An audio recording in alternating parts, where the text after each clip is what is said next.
If you enjoy slipping into the strange and smelly corners of history, consider subscribing to Nightfall Notions for more tales that are equal parts unsettling and oddly soothing. Tonight, we delve into the first chapter of our series, the horrible, hilarious hygiene habits of royalty, titled The Perfumed Palace, Masking the Stench of Versailles. The Sun King, Louis XIV, ruled France with an iron fist, encased in a lace glove, but beneath the gilded veneer of Versailles lurked a secret so potent it could make a modern nose recoil in horror. The palace, a marvel of architecture and excess, was also a monument to filth. Hundreds of nobles, servants, and hangers-on crammed into its halls, and not a single one of them bathed with any regularity. Our hair, you see, was considered dangerous, a carrier of disease, a sinister liquid that could seep into your pores and corrupt your humors. Better to remain dry, dusty, and caked in layers of old sweat than risk the perils of cleanliness. And so Versailles festered. The grand galleries, where courtiers strutted in silks and powdered wigs, were also the sites of less dignified activities. Chamber pots were discreetly, or not so discreetly, emptied out of windows, their contents splattering onto the courtyards below. The rushes on the floor, meant to absorb spills, were rarely changed, becoming a sodden, reeking mosaic of wine, food, and other, less identifiable fluids. The king himself, though a patron of the arts and a lover of ballet, was no exception to the era's hygiene standards. It was said that his personal aroma could clear a room, a fact that did little to deter the sycophants who crowded around him, noses buried in perfumed handkerchiefs. Ah, Perfume, the great savior of the French aristocracy. If one could not wash away the stench, one could at least smother it beneath a suffocating cloud of rose, jasmine, and musk. Perfumers were the unsung heroes of Versailles, their concoctions the only barrier between the court and outright olfactory revolt. The king's favorites were heavy, cloying scents designed to cling to the air like a persistent ghost. Courtiers drenched themselves in these fragrances, turning their bodies into walking censers, their very presence announcing them long before they entered a room. But perfume could only do so much. The palace's ventilation was poor, and the sheer density of unwashed humanity ensured that the air remained thick with a miasma of sweat, powder, and decay. Even the gardens, meticulously designed to please the eye, could not fully escape the creeping foulness. On warm days, the scent of blooming flowers battled valiantly against the less savory aromas wafting from the palace windows. And then there were the wigs, towering, powdered monstrosities that perched atop the heads of nobles like nests built by deranged birds. These wigs were rarely cleaned, becoming breeding grounds for lice and other unwelcome guests.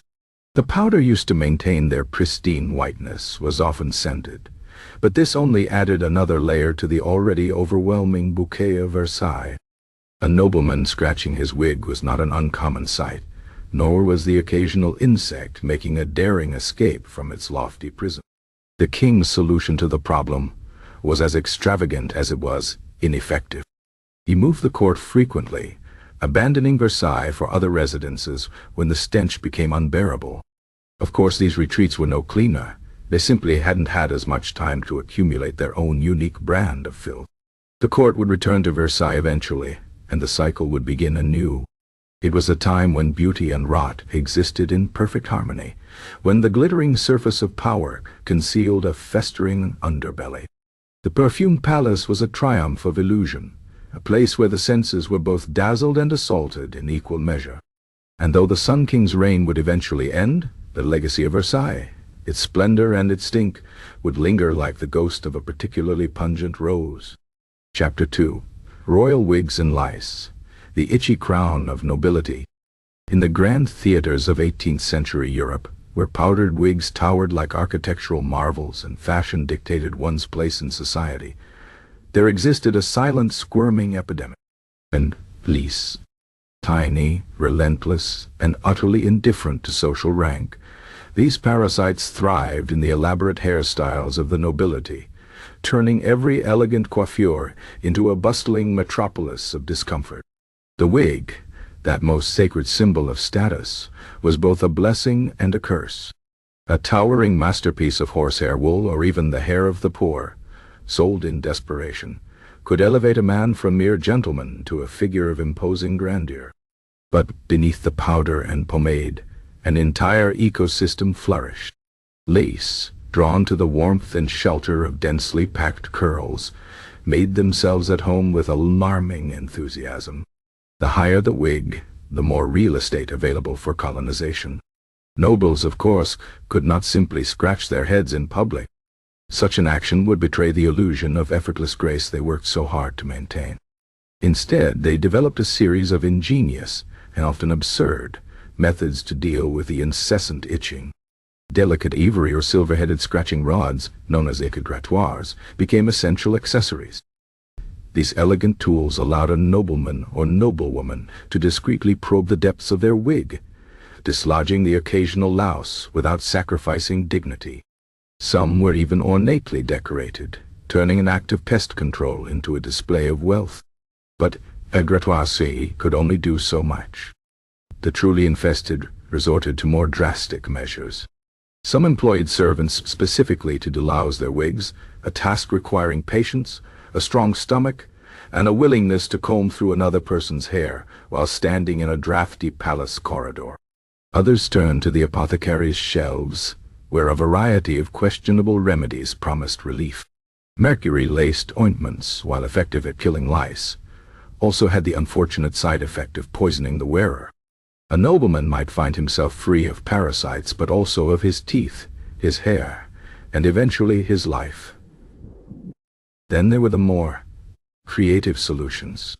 One French marquise, driven to desperation by an infestation that refused to yield, reportedly filled her wig with crushed fleabane and rosemary, only to sneeze violently for the rest of the evening, sending powder cascading onto her dinner companions. Another aristocrat, convinced that lice were repelled by certain musical notes, hired a small orchestra to play near his dressing chamber while his valet combed through his wig. The lice, unimpressed by the minuet, remained. Even the royal family was not immune. King Louis XV, a man known for his fastidiousness in matters of etiquette, was said to have owned dozens of wigs, rotating them in the hopes of staying one step ahead of infestation. His solution was elegant in its simplicity. If one wig became too itchy, he simply discarded it and moved on to the next. The common people, of course, had no such luxury. The wig makers themselves, those unsung artisans of vanity, were well aware of the problem. Many secretly treated their creations with substances like pepper or tobacco dust, hoping to deter the tiny invaders. Some even wove fine mesh into the base of the wig, a feeble barrier against the inevitable. But lice, being nature's most determined tenants, always found a way in. And so, the nobility endured. They attended balls with their scalps crawling, made political alliances while resisting the urge to claw at their wigs, and posed for portraits with serene expressions that betrayed nothing of the turmoil beneath. The wig was more than mere fashion. It was a test of endurance, a symbol of power, and in its own way, a prison. By the century's end, as revolutions simmered and the old order began to crumble, the towering wigs of the aristocracy slowly shrank. Perhaps it was the changing tides of fashion, or perhaps after generations of silent suffering, the nobility had simply had enough.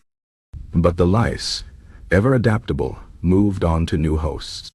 After all, history may change its costumes, but some pests are eternal. Chapter 3.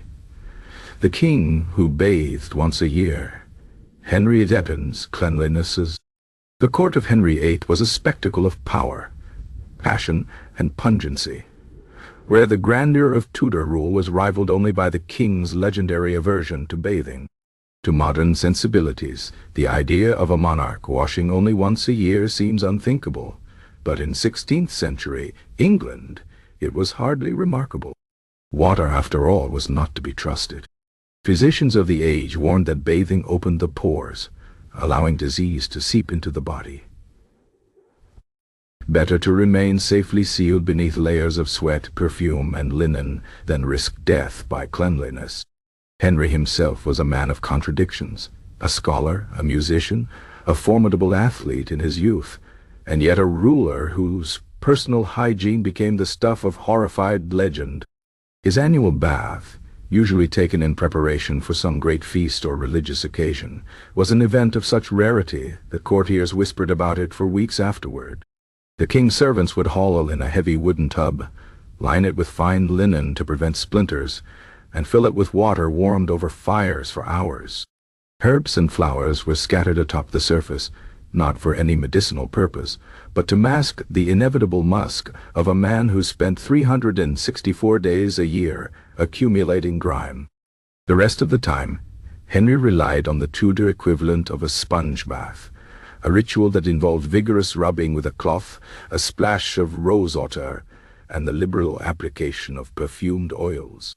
His barber-surgeon, a man of many talents and even more questionable medical practices, would attend to the king's hair and beard, trimming away the worst of the tangles and perhaps even plucking the occasional louse. The royal linen, changed daily in theory, if not always in practice, was supposed to wick away filth, though it more often simply redistributed it. But Henry was not alone in his habits. His wives, despite their reputations as great beauties, were no more inclined toward frequent immersion. Anne Boleyn, whose allure famously captivated the king, was said to have carried a pomander of spices and ambergris to ward off foul smells, both her own and those of others. Jane Seymour, demure and devout, likely followed the common practice of washing only her face and hands, leaving the rest to the mercy of scented powders.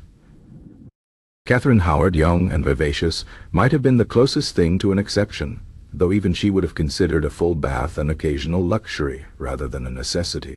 The king's aversion to water extended to his surroundings as well. The royal palaces, for all their splendor, were notoriously filthy. Rushes on the floor, intended to absorb spills and provide cushioning, were changed infrequently, becoming a sodden mat of food scraps, animal droppings, and worse.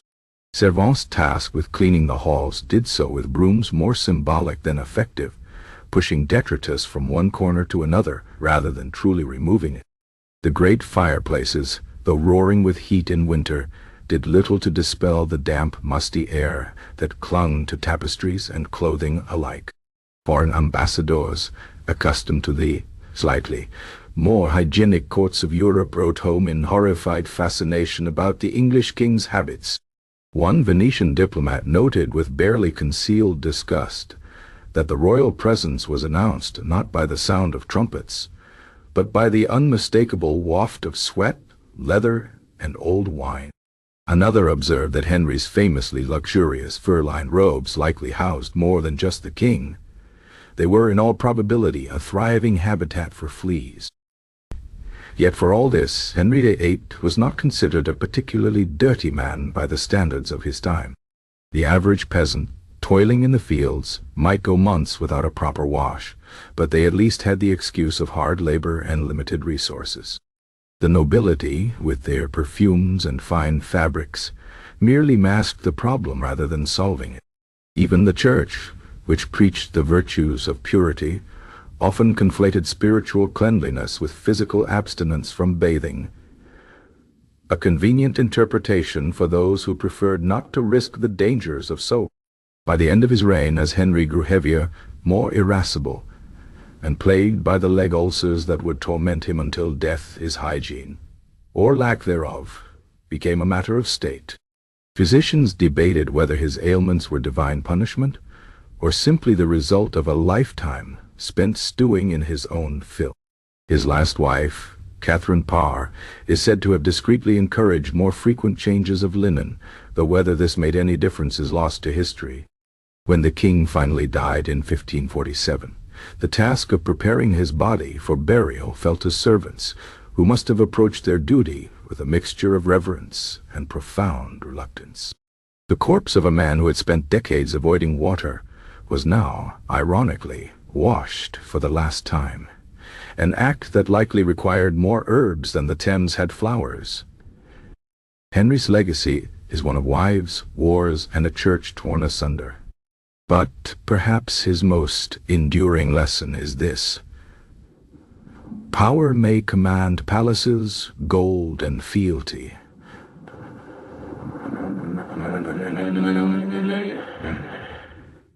But not even a king can escape the inevitable truth that, sooner or later, everyone starts to smell. Chapter 4. Marie Antoinette's Dental Disaster.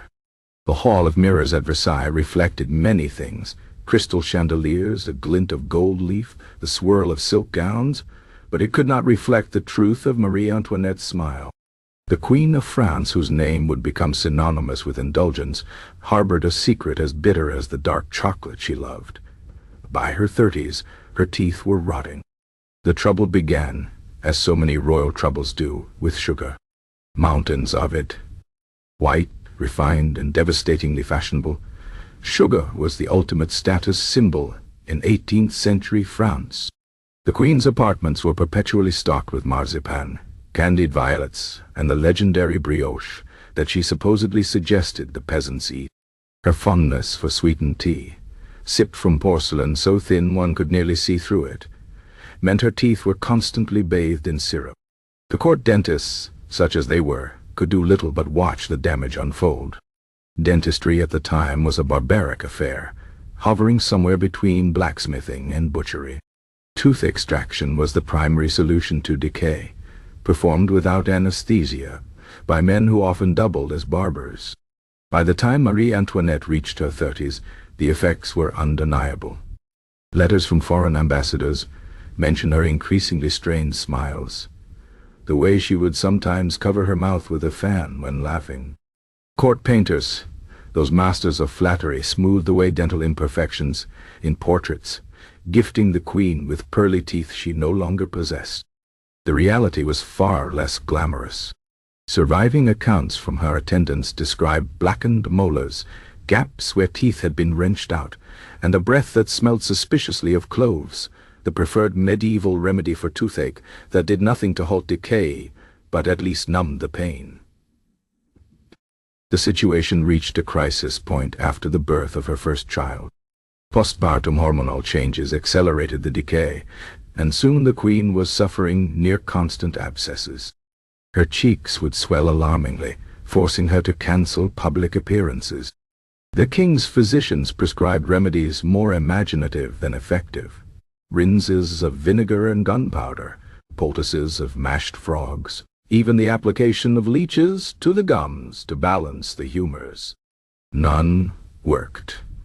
Enter Léonard Autier, the Queen's hairdresser and unlikely dental savior, a man whose skill with powder and pomade was matched only by his talent for improvisation. Autier devised an ingenious solution: custom-made inserts of ivory and porcelain to fill the gaps in Marie Antoinette's smile. These early dentures were fragile things, prone to slipping at inopportune moments, but they allowed the Queen to eat and speak without revealing the full extent of the damage. More importantly, they preserved the illusion of royal perfection. Versailles ran on illusion as much as it did on wine and gossip. The dentures came at a price. The ivory stained easily, requiring constant cleaning with abrasive pastes that wore down the material. Worse, the fittings rubbed against already sensitive gums, creating new sores.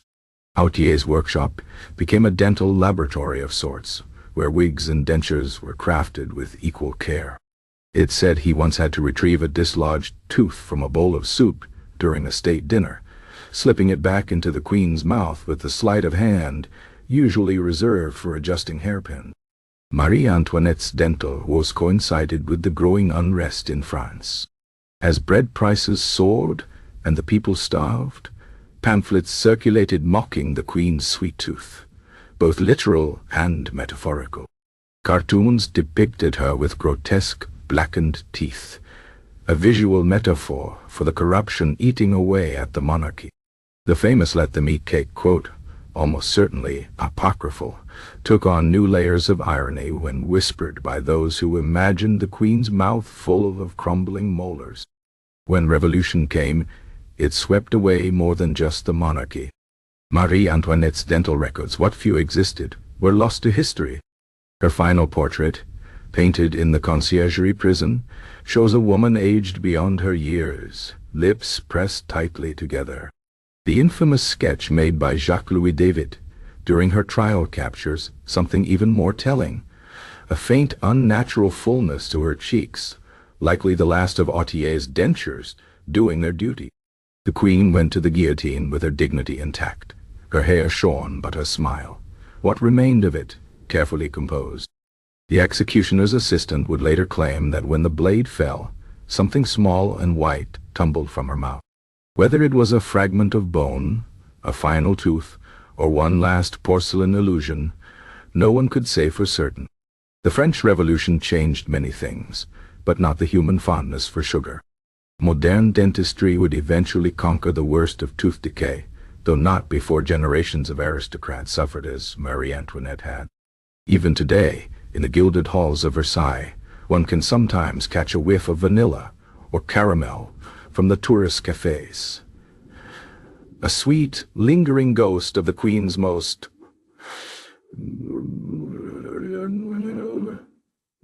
public humiliation. Chapter 5. The Chamber Pot Protocol. Etiquette of Royal Relief.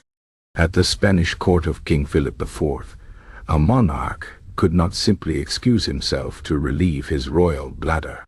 The process required ceremony, witnesses, and an elaborate ritual that transformed a basic bodily function into a performance of power.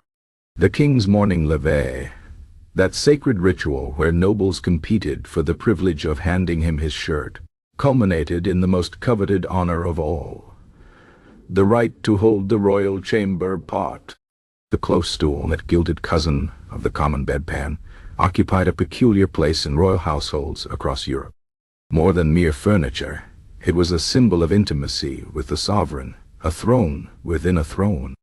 Louis XIV of France conducted state business while seated upon his, the velvet-lined box discreetly concealed beneath his robes, as ministers debated wars and treaties. The Russian imperial family took this a step further. Peter the Great reportedly gifted specially commissioned chamber pots to favored diplomats, their bottoms painted with the faces of political enemies. But it was in the Spanish court where the etiquette reached its most absurd heights. A strict hierarchy governed who could be present during the king's private moments. The Grand Chamberlain held the highest privilege, followed by various dukes and counts whose titles granted them the right to witness, but never assist. The actual handling of the vessel fell to the camarero mayor, a position so prestigious its holder wore a golden key at his waist at all times, the literal key to the royal privy. The ceremony began with the arrival of the silver-gilt pot, carried aloft on a velvet cushion as if it were the crown jewels. The king would rise from his chair, and 27 precisely choreographed steps would follow. The folding of his robe, the testing of the pot's temperature, by a junior attendant, naturally, the strategic placement of perfumed handkerchiefs. The most senior noble present held the honor of pouring rosewater over the king's hands afterward, while a second wiped them with linen that would later be cut into fragments and distributed as holy relics among the courtiers. Queen Elizabeth I of England approached matters with characteristically Tudor pragmatism. Her close stool, upholstered in crimson velvet and studded with 2,000 gold nails, traveled with her progresses around the country. The groom of the stool, an actual title that outlasted the Tudors, was responsible not just for the vessel's maintenance, but for monitoring the Queen's health through daily inspection of its contents. When French ambassadors once complained about the smell in Hampton Court's corridors, Elizabeth allegedly retorted that where there were people, there would be odors, and then where there is royalty, there shall be no shame in them. The Bourbons of France took a different approach. At Versailles, the problem wasn't privacy. It was the utter lack thereof. With hundreds of courtiers living in the palace's cramped apartments, chamber pots became public property. Ladies would nonchalantly relieve themselves behind hastily drawn curtains during balls, while gentlemen thought nothing of using the same corner of the garden consecutively. The Duc de Saint-Simon wrote of one unfortunate evening, when a duchess, her skirts artfully arranged, unknowingly sat upon a freshly used pot left by the previous occupant of her alcove. The resulting stain on her silver brocade became the subject of amused whispers for weeks. Protocol demanded creative solutions. The Princesse de Lamballe, Marie Antoinette's dear friend, famously wore a small silver bell at her waist. Its delicate chime signaled her need to withdraw, prompting attendants to materialize with an ornately carved screen and a Sèvres porcelain receptacle painted with pastoral scenes. The screen's placement followed strict rules. Never near a window, lest commoners glimpse royalty in compromising positions, never too close to the fire for obvious reasons, and always positioned so the user faced east, in imitation of the rising symbolism. Even mealtimes weren't sacred. Banquets featured elaborate centerpieces with hidden compartments, allowing guests to discreetly pass their personal pots to servants for emptying. At one particularly extravagant Prussian dinner, Frederick the Great had miniature canals installed beneath the table, flushing waste directly to the river below. A fact the downriver fishermen discovered to their horror the next morning. The system worked, after a fashion, until it didn't. The Duc d'Orléans once interrupted a critical war council because his nephew, the young Louis XV, couldn't wait for the proper ceremony. The boy king's desperate dash behind a tapestry, and the subsequent ruin of a priceless Flemish tapestry, led to the creation of the Petite Affairs Protocol, establishing emergency procedures for royal children. As the Enlightenment dawned, attitudes began shifting. Catherine the Great of Russia installed actual flush toilets in her palaces, though her courtiers still insisted on standing attendance during their use. The Danish court physician Johann Struensee caused scandal by suggesting that holding one's bowels for ceremony could cause apoplexy, much to the horror of traditionalists who considered regulated digestion the foundation of civilized society. When revolution swept through Europe's palaces, the elaborate pot protocols were among the first traditions discarded. Napoleon, ever the pragmatist, reportedly used whatever receptacle was handy, including, on one battlefield occasion, his own hat. The British royal family held out longest, with Queen Victoria's household maintaining strict stool etiquette well into the industrial age. Today, all that remains are the artifacts. A silver pot in Madrid's royal collection, a painted screen at Versailles, the occasional gilded key in a museum case. Modern visitors smirk at their ostentation, never considering that future generations might find our own bathroom habits equally absurd. After all, what is a smartphone in the lavatory if not the 21st century's version of reading state papers upon the close stool? The vessels change, but human nature remains comfortingly consistent. Though perhaps we should be grateful for one small mercy. No modern job description includes groom of the stool. Some royal traditions are best left to history. Chapter 6. Elizabeth, Eyes, Vanity, and Vermin. The looking-glass reflected a face that had become England itself, regal, untouchable, and coated in layers of symbolism as thick as the cerused hair complexion. Elizabeth Tudor's daily transformation from mortal woman into the Virgin Queen required not just cosmetics, but an alchemist's dedication to illusion. The white lead mixture known as Venetian ceruse gave her the appearance of flawless marble. The red ochre blush mimicked youthful vigor, and the vermilion lips spoke of passion, carefully restrained. What the mirror did not show were the tiny passengers who thrived in this carefully constructed facade, the mites burrowing at her hairline, the lice nesting in her wigs, the fleas that danced across her powdered décolletage like courtiers at a masque. Elizabeth's morning toilette was a sacred ritual that could last 4 hours or more. Her ladies-in-waiting approached the task with reverence, knowing that one misplaced brushstroke might incur royal wrath. The ceruse application demanded particular care. The poisonous white paste had to be smoothed over pockmarks from childhood smallpox without cracking, a feat requiring just the right balance of egg white and vinegar. As the layers dried, they formed a mask so stiff the queen could barely smile, which suited her purposes perfectly. A monarch should appear serene, not mirthful. But the ceruse did more than conceal. It attracted. The sweetened egg whites used as binder became a feast for mites that left trails of irritation across the queen's forehead. Her signature rouge, made from crushed cochineal beetles, drew actual beetles to her cheeks. The gum arabic that kept her wigs in place became a sticky haven for lice, who cared nothing for regal authority. Elizabeth would sit motionless for hours as her attendants painstakingly removed the previous day's makeup with linen rags soaked in wine, revealing the angry red skin beneath before beginning the process anew. Foreign ambassadors whispered that the queen's complexion was like the moon, pale and luminous from afar, but pitted and troubled upon closer inspection. The queen's hair, that famous flame-red mane that poets compared to celestial fire, posed another problem. By middle age it had thinned considerably, necessitating the use of wigs that grew increasingly elaborate as her reign progressed. These towering constructions of human hair, horsehair, and occasionally the hair of executed traitors, a macabre recycling the queen found thriftily satisfying, required daily maintenance. A special closet at Hampton Court housed dozens of them, each resting on carved stands like severed heads awaiting resurrection. Her favorite perfumer, Master Baptist, would fumigate them with lavender and orris root. But the scent merely masked the inevitable. Within days, each wig became its own thriving ecosystem.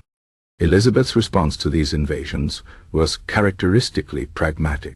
She employed a searchwoman whose sole duty was to inspect the royal wigs and garments for vermin each morning. The unfortunate woman worked with tweezers made of silver and a magnifying glass, imported from Venice, plucking offenders from the queen's person with the precision of a jeweler selecting gems. The captured creatures met their end in a small brazier kept specifically for this purpose, their tiny bodies crackling in the flames as the queen's morning prayers were recited. The situation worsened in summer. Heat made the ceruse run, creating milky trails down the queen's neck that had to be dabbed away by anxious attendants.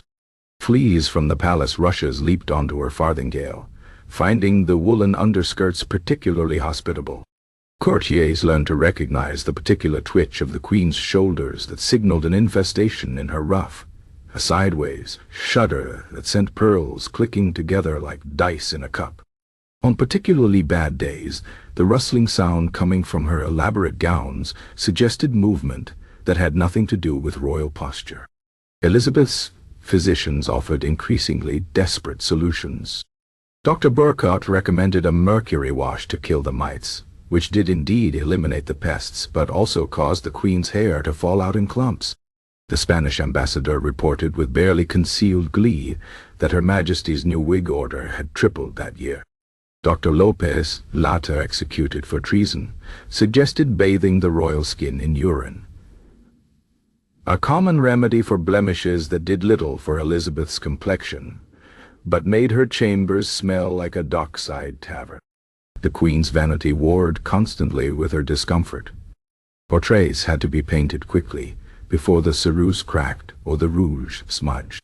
When the Archbishop of Canterbury once dared suggest that her makeup was sinful vanity, Elizabeth fixed him with a stare that turned the man to stone before replying that if God had given kings the right to rule, he had surely given queens the right to paint their faces while doing so. By her 60s, the rituals became torturous. The ceruse had eaten pits into her skin that no amount of powder could fill. Her wigs grew taller to distract from the shrinking figure beneath them, some reaching nearly 3 feet high, veritable towers of curls that required architectural reinforcement and attracted birds who mistook them for nests. The Spanish Armada might have failed to conquer England, but the lice in the queen's headdresses mounted daily invasions that no navy could repel. On her deathbed, Elizabeth refused all ministrations. The ceruse pot sat untouched. The wigs remained on their stands. When her ladies tried to tidy her sparse natural hair, The queen waved them away, saying it hardly mattered now. The last face she presented to the world was not that of the Virgin Queen, but of an old woman with thin gray hair and skin, mapped with the traces of a lifetime of artifice. They buried her in Westminster Abbey, wearing a light coating of gold paint, one final veneer for eternity. The Vermin, as it turned out, accompanied her even then. When workers repaired the tomb centuries later, they found the remnants of her wig still swarming with the desiccated shells of its eternal guests. History remembers Elizabeth as the monarch who defined an age. But to the creatures who lived and died in her makeup, she was simply home. And so the looking-glass that once reflected a kingdom's pride became, in the end, just another surface from which to wipe away the traces of time and the occasional crushed louse. Chapter 7. The Sun King's Morning Routine. Studying Absurdity. At precisely 8 o'clock each morning, the doors to Louis XIV's bedchamber would swing open to reveal a spectacle that defied both reason and modern sensibilities. The king's levee, his ceremonial rising, was not merely a matter of getting dressed, but an intricate ballet of power, privilege, and peculiarity, where the highest nobles of France competed for the honor of handing their sovereign a shirt. The ritual began in darkness, with the first valet de chambre whispering, "Sire, it is time exactly 7 minutes before the appointed hour." This gave the king just enough time to complete his first act of sovereignty, blinking away. By the time the curtains were drawn, no fewer than 100 courtiers would be jostling for position in the antechamber, each having paid astronomical sums for the privilege of witnessing the monarch's morning yawn. The procession of honors followed an exact hierarchy that had been codified in a document longer than some European peace treaties. The Grand Chamberlain held the exclusive right to present the king's dressing gown, but only after it had been worn by a junior lord who was permitted to hold it near the fireplace, but not actually offer it to his majesty. The shirt, always silk, always scented with orange blossom, required 3 participants, one to carry it on a golden tray, another to test its temperature against his own cheek, and finally the Duc d'Orléans, or another royal relative who actually placed it in the king's outstretched hand. A bishop stood by to bless each garment, though whether God particularly cared about which courtier handed Louis his stockings remains a theological mystery. The real competition began when the royal breeches appeared. These crimson masterpieces required 5 men to position them correctly, one to hold each leg whole, one to support the small of the king's back, one to ensure the ribbons hung properly, and most prestigious of all, the nobleman granted the right to fasten the final button at the waist. This honor rotated weekly, with families sometimes going into debt to bribe the Minister of the Wardrobe for the appointment. The Comte de Saint-Germain once bankrupted his estate for this privilege, only to faint from excitement at the crucial moment and be replaced by his rival.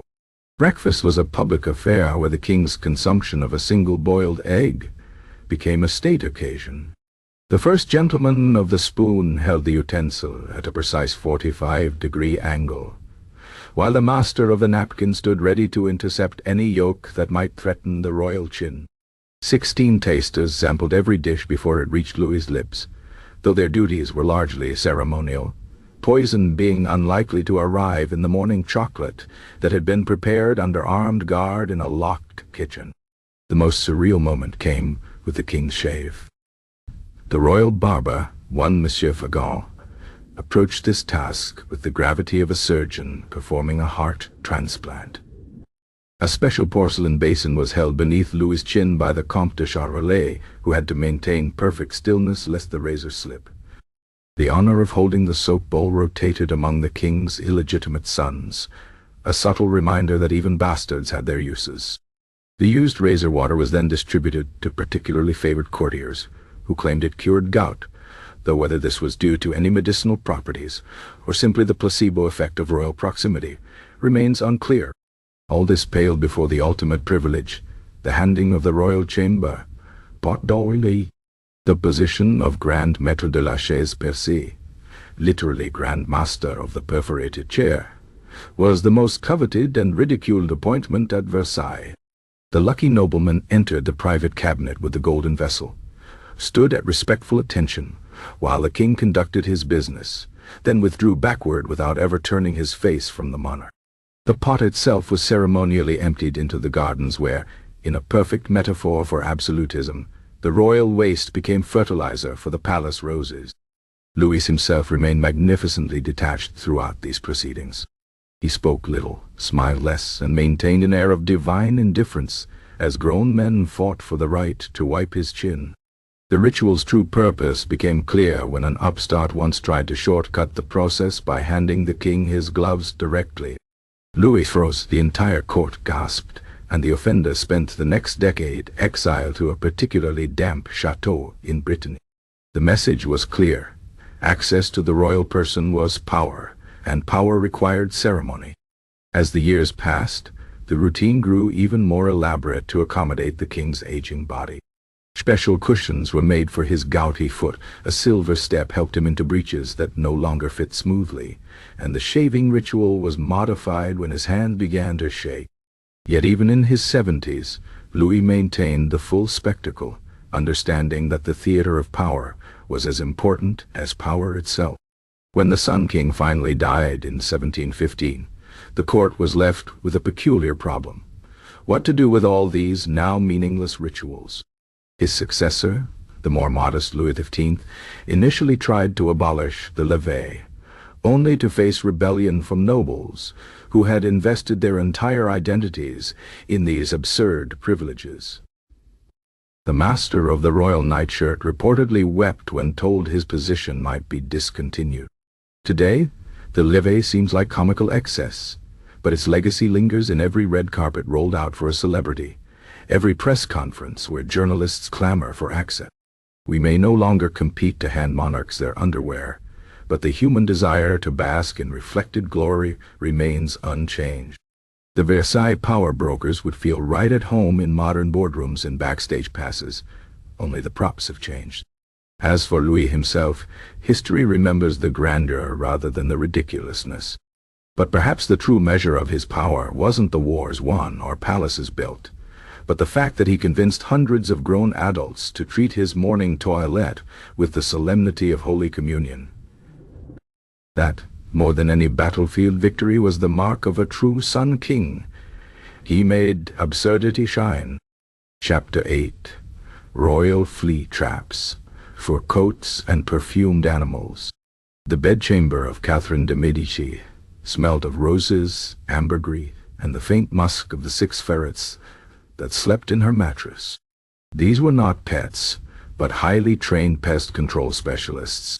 Each night, the sleek creatures would burrow into the depths of the royal bed, their sensitive noses twitching as they hunted the fleas that plagued French nobility.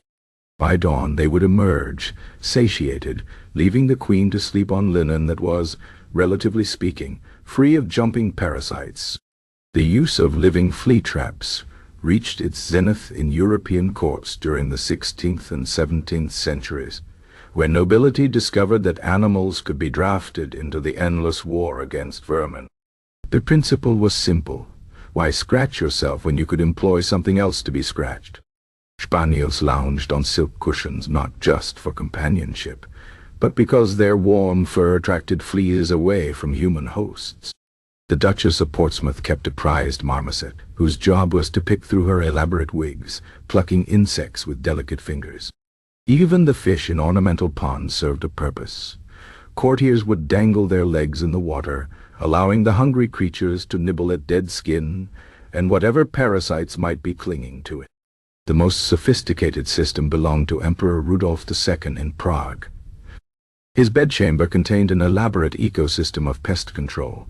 Hedgehogs roamed the floor to eat beetles, a trained badger slept at the foot of the bed to catch lice, and a collection of geckos clung to the canopy above, waiting to snap up any moth daring enough to approach the royal wardrobe. The emperor's personal physician kept careful records of each animal's harvest, noting with pride when the hedgehogs grew fat on palace vermin. Not all attempts were successful. King Charles I of England imported a breeding pair of civets from Africa, hoping their musky secretions would repel fleas while providing the base for perfume. The scheme failed when the cats refused to be housebroken and developed a taste for tapestries. Tsar Alexis of Russia took a different approach, employing dozens of flea boys, orphans who slept on straw pallets in the royal bedchamber, their sole purpose being to attract parasites away from the royal family. The practice only ended when Patriarch Nikon declared it violated Christian charity, though cynics noted the church's objections coincided with the flea boys unionizing. The French aristocracy developed particularly elaborate systems. Madame de Pompadour maintained a collection of scented rabbits that lounged on gilded leashes around her boudoir. Their fur was washed daily in rosewater, and their ears dabbed with lavender oil, creating living, breathing sachets that masked the ever-present musk of unwashed nobility. The rabbits became such status symbols that a black market emerged for stolen parfumé lapins, leading Louis XV to declare rabbit nabbing a capital offense. The animals themselves lived strange lives of luxury and purpose. Paintings from the period show spaniels wearing tiny jeweled flea collars, their expressions suggesting they knew exactly how important their work was. A 1632 inventory of the Medici menagerie lists one Furetto Reale, royal ferret, with its own ermine-lined sleeping box and a diet of marinated songbirds. The Vatican's archives contain a letter from Pope Urban VIII, requesting that excellent Mauser who serviced our predecessor's bedchamber be sent to Rome, complete with instructions for keeping it content with regular rubs of catnip grown in the papal gardens. By the 18th century, the practice had evolved into something approaching science. The Duke of Burgundy's physician published a treatise titled On the Proper Employment of Animals Against Insects, which included detailed charts comparing the flea-catching abilities of polecats versus weasels. Polecats won, but were harder to housebreak. Wealthy households maintained verminaries, small rooms where their pest control animals could rest between shifts, attended by servants who brushed their coats and checked them for ticks. The decline came with the Enlightenment, as improved sanitation and the invention of effective insecticides rendered biological pest control obsolete. The last royal ferret master lost his position at Versailles in 1786, his pension request noting bitterly that progress has made parasites scarce and my arts unnecessary. Today, only echoes remain. The modern flea collar descends from those jeweled Elizabethan originals. The phrase catnap originates from felines employed to sleep in linen cupboards. And in some old European castles, if you know where to look, you can still find the tiny gold-plated doors built into wainscoting. Entrances for the mousers who once served nobility not as pets, but as the most elite exterminators in history. Perhaps the final word belongs to a particularly astute spaniel owned by Marie Antoinette. The dog, named Coco, developed such a refined taste for fleas that it would refuse to eat unless the insects were presented on a silver spoon. When revolution came and the queen was taken to the conciergerie, Coco was the only servant who followed voluntarily. Even as the world changed around them, some bonds between monarch and mouser, between pampered nobility and the creatures that kept them comfortable, proved stronger than politics. The last record of Coco shows him sleeping at the foot of a prison cot, still snapping occasionally at phantom fleas in dreams. Chapter 9.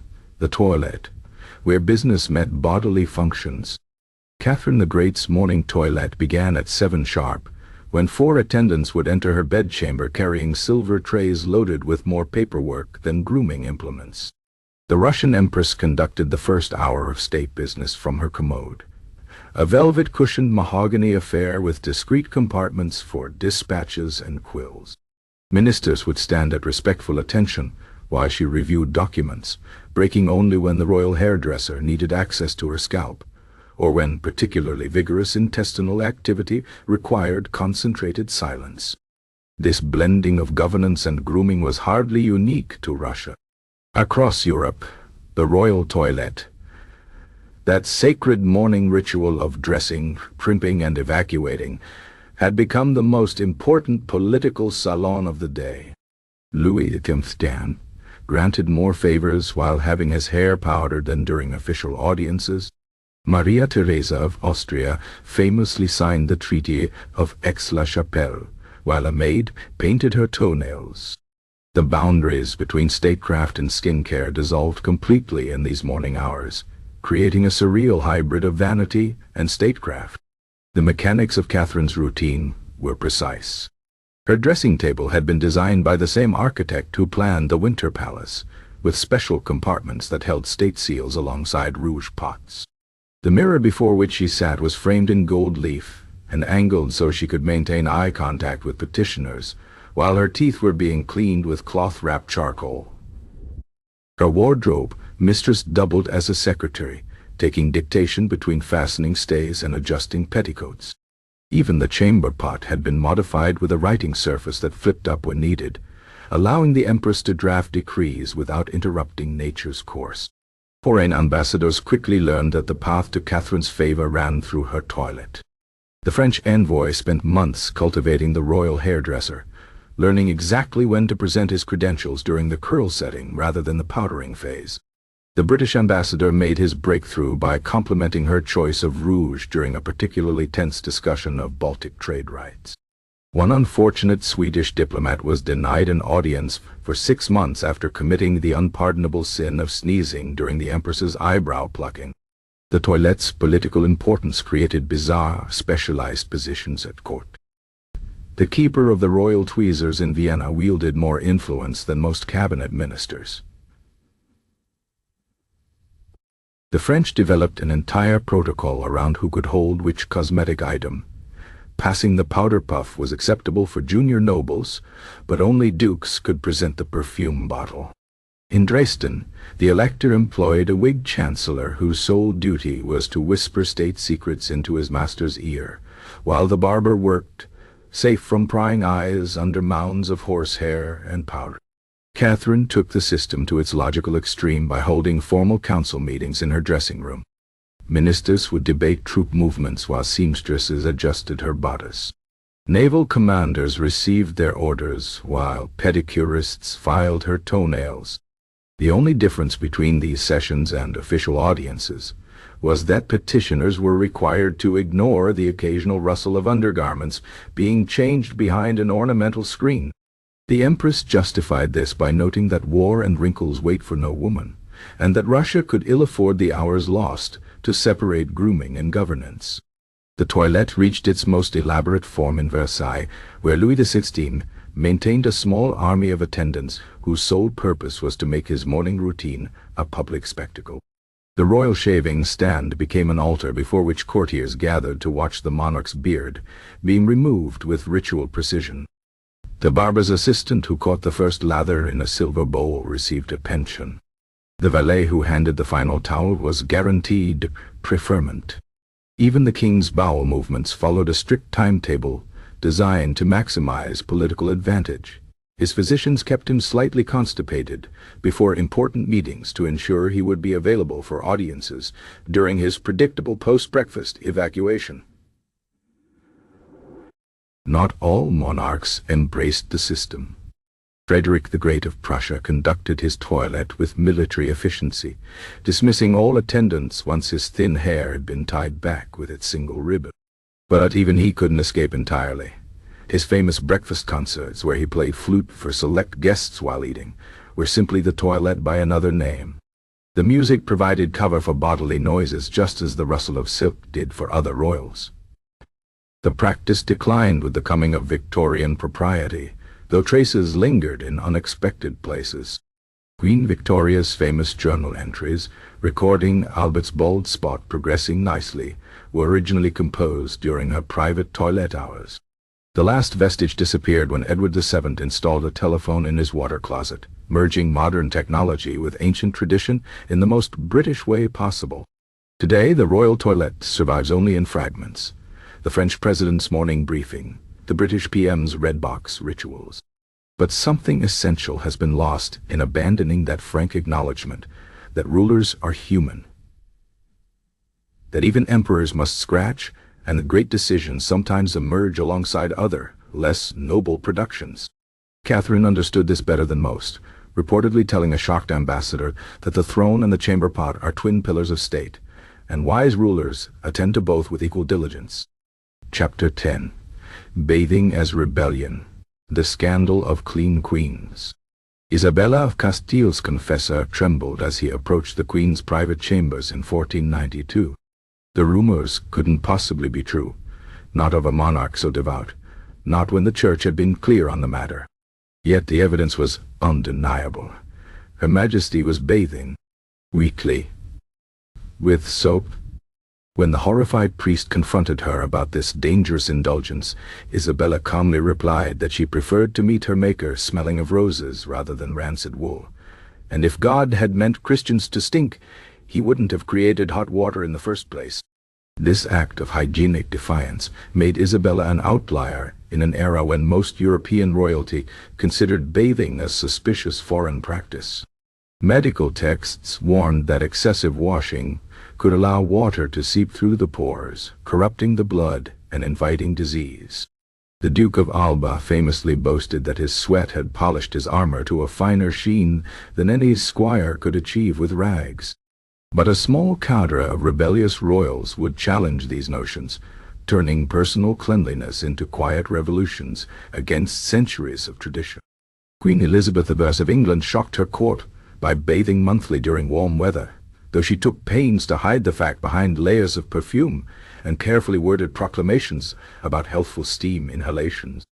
When the Spanish ambassador snidely remarked that only Muslims bathed so frequently, Elizabeth had him served from a different wine flagon at dinner, one reserved for envoys who kept their opinions to themselves. Her successor James I went further, installing a proper bath at Hampton Court, despite his Scottish doctor's warnings that it might wash away the royal humors. The tub became a source of court intrigue when favorites vied for the privilege of testing the water temperature, leading to the peculiar title keeper of the royal toes being created for whoever got to dip their foot in first. The real scandal emerged in France when Louis XIV's sister-in-law, Henrietta Anne of England, arrived at court with a traveling bathtub, and the radical notion that one could wash without immediately falling ill. The French court physicians predicted she would be dead within a year. When she remained stubbornly alive, they changed tactics, claiming her English constitution must be unusually resistant to the dangers of cleanliness. Henrietta took vindictive pleasure in gifting scented soaps to particularly odious ministers, watching them squirm between social obligation and medical terror. Russia's Peter the Great turned bathing into state policy after encountering Western European customs during his grand embassy.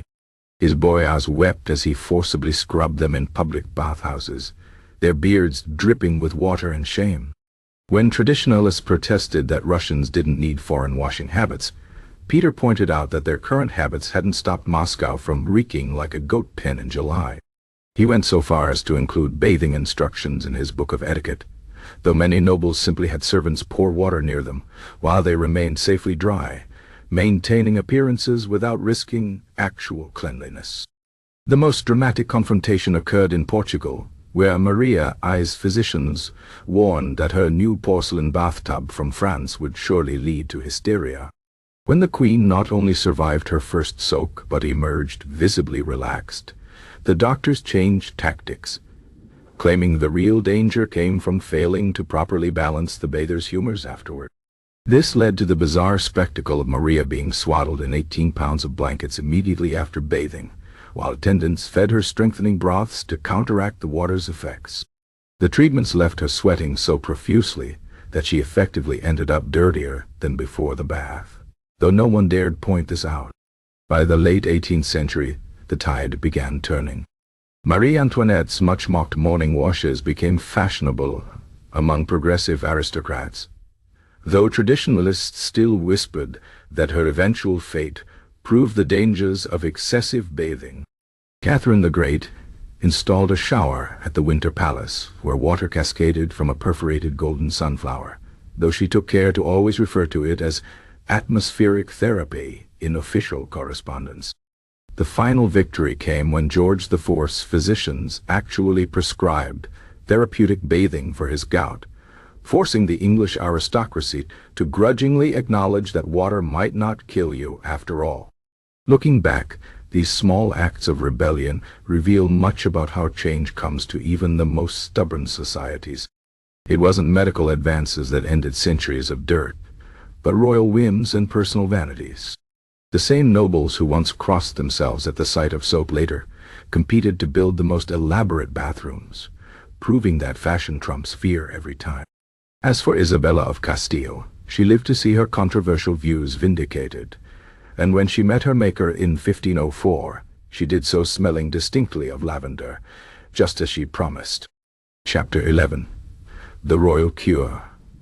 Mercury, Enemas, and other poisonous cleanse. The syringe glinted silver in the candlelight as Charles II's physician prepared the royal enema, its bulbous chamber filled not with water, but with liquid mercury. The English king groaned into his silk pillows, convinced this latest treatment would purge whatever humors caused his melancholy. His courtiers looked on approvingly. After all, what could be more cleansing than a metal known to dissolve impurities? That the same substance rendered mirror makers mute and mad seemed irrelevant when applied to royal bowels. European courts turned bodily purification into a deadly art form, where the line between medicine and poison blurred beyond recognition. The theory was simple. If cleanliness equaled godliness, then extreme cleanliness must equal extreme divinity. Thus began the era of toxic tonics, where kings and queens subjected themselves to treatments that would kill a peasant 3 times over. The French court perfected mercury's use in their famous Flavement Royal, an enema so potent it required 3 attendants to administer. 1 to hold the silver syringe, 1 to restrain the patient, and a priest to pray for their survival. Louis XIV received these treatments weekly, his physicians noting with pride how the mercury made his stools shine like quicksilver. The Sun King's dental records tell the rest of the story. By 50, his teeth had loosened in their sockets, leaving him unable to chew the very foods his enemas were meant to help digest. Not to be outdone, the Habsburgs favored arsenic-laced facial scrubs. Empress Elizabeth of Austria's renowned complexion came at a terrible cost. Daily applications of a paste containing white arsenic egg whites and crushed pearls. Her ladies-in-waiting developed tremors from merely handling the mixture, while the Empress herself eventually required a personal attendant just to blot away the constant drool caused by low-grade arsenic poisoning. When diplomats complimented her alabaster glow, few realized they were admiring actual toxicity. Russia took the mercury craze to its logical extreme. Peter the Great's physicians prescribed mercury steam baths for syphilis, creating scenes worthy of Dante's Inferno as nobles sat naked in wooden cabinets, while servants poured mercury over hot coals below. The treatment's success rate was measured not in cured patients, but in buckets of teeth collected afterward, a side effect considered proof the poison was drawing out the disease. Tsar Paul. I later improved upon this by having patients swallow small mercury pellets that would cleanse from within. Though this mainly resulted in the imperial porcelain collection being used for purposes never intended by its makers, the English developed a peculiar fondness for lead-based cosmetics. Queen Elizabeth's famous Mask of Youth contained white lead, vinegar, and eggshells, a combination that slowly ate through her skin even as it smoothed wrinkles. Her later portraits show increasing layers of the paste not as vanity, but necessity. The lead had ulcerated her face so badly she could no longer appear in public without thick applications. Court poets tactfully referred to her deteriorating complexion as the winter of the Virgin's countenance, while her doctors frantically added more mercury to the mix in hopes of counteracting the lead. Perhaps the most tragic case was Sweden's Queen Christina, who subjected herself to daily purges involving antimony pills, known as the everlasting pill because they could be retrieved from chamber pots and reused. Her physicians marveled at how the pills emerged unchanged, save for the royal impurities they carried, failing to notice the queen's hair falling out or her declining mental state. When Christina abruptly abdicated in 1654, Historians blamed politics or religion. Her personal journals tell a different story. Pages of increasingly erratic handwriting describing voices she heard after particularly strong doses. These dangerous practices persisted not because they worked, but because they were spectacular. A simple water enema cost pennies. A mercury treatment required precious metals and specialized equipment fit for royalty. When the Duke of Burgundy recovered from illness after a particularly violent course of mercury purges, his survival was taken as proof of divine favor rather than dumb luck. That 6 lesser nobles died from identical treatments during the same outbreak went conveniently unremarked. By the 18th century, the devastation became impossible to ignore. The French court maintained an entire wing at Versailles for nobles suffering from physics aftermath, tremors, drooling, and the uncontrollable diarrhea that followed mercury treatments.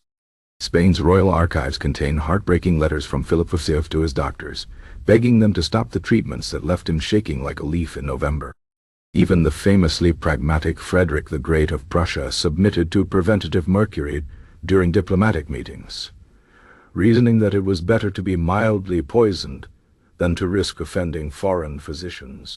The end came not from medical enlightenment, but from vanity. When Marie Antoinette's hair began falling out from lead-based powders, her perfumer developed a clean alternative using crushed almonds and rosewater. Soon being toxic became unfashionable, though it would take another century for science to understand why these cures had been killing their patients all along. Today, we can trace royal genealogies through their poisonings. The tremors that plagued Henry VIII in later life mirror mercury poisoning symptoms. The madness of Spain's Charles II becomes more understandable when one reads his physician's notes about weekly arsenic brighteners. And when archaeologists exhumed Isabella of Aragon in 2007, they found her bones still contained enough mercury to qualify as hazardous material, a final ironic purification that preserved her remains while destroying her health in life. The true miracle isn't that these monarchs believed in such treatments, but that any survived them at all. Perhaps there's truth to the old saying about kings being touched by God. It would take divine intervention indeed to withstand the medical care of the age. Chapter 12. Fake Teeth and Foul Breath. Dentistry in the Dark Ages. George Washington's dentures did not, contrary to popular myth, come from wood. The truth was far more grotesque. The first American president's mouth housed teeth harvested from slaves, purchased at 2 shillings per tooth from his own plantation workers. These grisly dentures, wired together with gold springs and wedged against his remaining molars, caused such constant pain that Washington's famous stiff-lipped expression had less to do with dignity than with not daring to move his jaw. Royal dentistry had always been a brutal affair, but the 18th century marked a special turning point in both its cruelty and creativity. As sugar flooded European markets, aristocrats' teeth rotted at unprecedented rates, creating demand for solutions that ranged from the inventive to the downright murderous. The French court dentist Pierre Fauchard pioneered techniques using spring-loaded dentures that could snap shut with enough force to break walnuts, and occasionally jaws. His treatise, Surgeon Dentist, included illustrations of patients strapped to chairs while he worked, a necessity given that most procedures were performed without anesthesia beyond a stiff drink. Queen Elizabeth of Pai's dental woes became a matter of state security. By her 60s, the Virgin Queen's teeth had turned black and loose, causing such foul breath that ambassadors were instructed to stand at least 6 paces back during audiences. Her solution, stuffed cloth rolled beneath her lips, worked until a particularly enthusiastic courtier told a joke during a 1599 banquet. The Queen's laughter sent the wad of fabric flying into her wine goblet, revealing sunken gums that sent a visiting Danish prince scrambling for excuses to cut his visit short. The Spanish court took a different approach.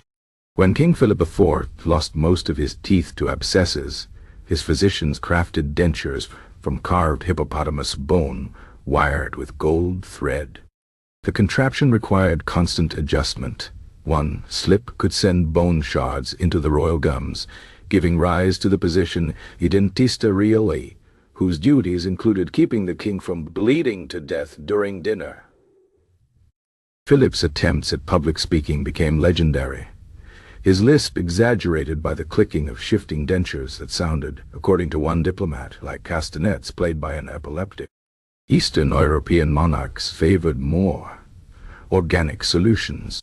Russian Tsars employed tooth drawers who doubled as executioners, their experience removing teeth from corpses proving useful for life patients.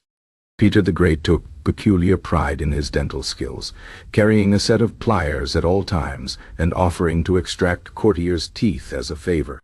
His ledger at the Kunstkamera Museum records 102 teeth personally collected, though whether all came from willing patients remains unclear. Catherine the Great improved matters slightly by hiring a French dentist who at least used opium before extractions, though his habit of saving pulled teeth to make a freedom necklace for his mistress raised eyebrows. The black market for teeth flourished in this era. Battlefields became harvesting grounds, with enterprising soldiers prying pearls from dead mouths before looting pockets. After Waterloo, scavengers collected over 50,000 teeth from the corpses, creating a glut in what became known as Waterloo ivory for denture makers. Wealthy clients particularly prized teeth from young, healthy soldiers. The whiter and straighter the better, though few asked how exactly their new smile had been acquired. Pain relief remained elusive until the 19th century. England's King George III endured repeated dental procedures during his bouts of madness, his howls reportedly frightening the palace horses. His dentist developed a special royal gag to keep him from biting during extractions, though it did little to muffle screams that echoed through Buckingham House. The treatment notes read like torture manuals. Tuesday, 3 molars drawn, His Majesty restrained with silken ropes, required 4 strong footmen to hold him. Ironically, the solution to Europe's dental crisis came from an unexpected source, the very sugar trade that had caused it. As cane plantations expanded in the Caribbean, dentists noticed slaves who chewed sugar cane had stronger teeth than their masters. This observation, coupled with indigenous practices of cleaning teeth with frayed twigs, eventually led to toothbrushes becoming fashionable. Though not before generations of aristocrats had sacrificed their smiles to vanity and ignorance. Washington's dentures remain the most famous relics of this painful era. The surviving set in Mount Vernon's collection still bears stains from red wine used to disguise the unnatural color of its stolen teeth. Modern visitors often shudder at the contraption's cruel design. The way the lower plate digs into the jaw, the upper teeth protruding like tombstones. But the real horror lies in knowing each ivory piece once belonged to someone who had no choice in the donut. The story of royal dentistry is ultimately one of power, over bodies, over pain, over other human beings. It took centuries for tooth care to evolve from butchery to medicine, and along the way it revealed an uncomfortable truth. Even the most civilized societies will tolerate incredible cruelty in pursuit of a pretty smile. Washington's wooden teeth may be fiction, but the reality was far darker, a mouthful of stolen lives, wired together with gold, and smiling through the pain. Chapter 13. The Sweating Solution, How Royals Avoided Laundry. King James VI of England's doublet stood by itself in the corner of his bedchamber, the once fine velvet shellacked into rigid permanence by layers of sweat, grease, and spilled wine. His courtiers claimed the garment had developed its own ecosystem, the armpits darkened by months of accumulated grime, the collar stiff enough to crack walnuts. When the royal tailor suggested cleaning it, James scoffed. The crusted fabric was his armor against England's drafts, and besides, washing would ruin the expensive embroidery. This attitude toward laundering was hardly unique among European royalty. In an era when water was feared as a carrier of disease and detergents were crude at best, nobles developed elaborate strategies to avoid washing clothes entirely. The result was courts where the rustle of silk masked the creak of stiffened fabric, and where a nobleman's wealth could be measured by how long his garments remained unwashed. The Spanish court took this philosophy to its logical extreme. Philip II's famous black attire wasn't just a fashion choice. It concealed stains that accumulated over years of continuous wear. His daughter Isabella Clara Eugenia reportedly wore the same undergarments for 3 months during a particularly devout period, considering the itching a form of spiritual mortification. When the garments finally disintegrated during Mass, the event was declared a miracle rather than a hygiene failure. France developed a more systematic approach. Louis XIII's wardrobe accounts reveal a curious pattern. While hundreds of shirts were commissioned annually, only a handful show evidence of ever being washed. The solution lay in the practice of ventilation, where servants would hang garments in special closets with herbs for weeks at a time, allowing stale odors to dissipate without the risk of water damage. The royal breeches might still stand at attention on their own, but at least they smelled faintly of lavender rather than human musk. Eastern European royalty employed more creative solutions. Poland's King Sigismund III kept a stable of sweat boys, young pages who would wear his clothes for a day before he did, theoretically absorbing the brunt of perspiration. The system worked until an outbreak of scabies in 1602 was traced to the practice, after which Sigismund switched to lining his garments with absorbent moss. Russian czars took the opposite approach, layering themselves in furs so thick that sweat never reached the outer fabrics in the first place, though this created its own problems, as Peter the Great discovered when he fainted from heatstroke during a summer procession. The English aristocracy developed particularly sophisticated avoidance techniques. Elizabeth Thornley's famous rough colors weren't just fashion statements. Their intricate folds kept the Queen's face safely elevated above the miasma of her own unwashed gowns. Accounts from her wardrobe staff reveal that stomachers and farthingales were reinforced with wooden slats not just for structure, but to prevent sweat from seeping through to the outer layers. When one particularly persistent laundress suggested washing the Queen's favorite chemise, she was reportedly banished from court for attempting to shrink the royal person. The problems multiplied in summer. Versailles Hall of Mirrors became a gauntlet of stench during heat waves, as hundreds of unwashed nobles sweltered in silks that had last seen water during the previous reign. The Duc de Saint-Simon described one such occasion where the combination of body odor and melting face powder created a visible haze, through which courtiers moved like ghosts in a perfumed hell.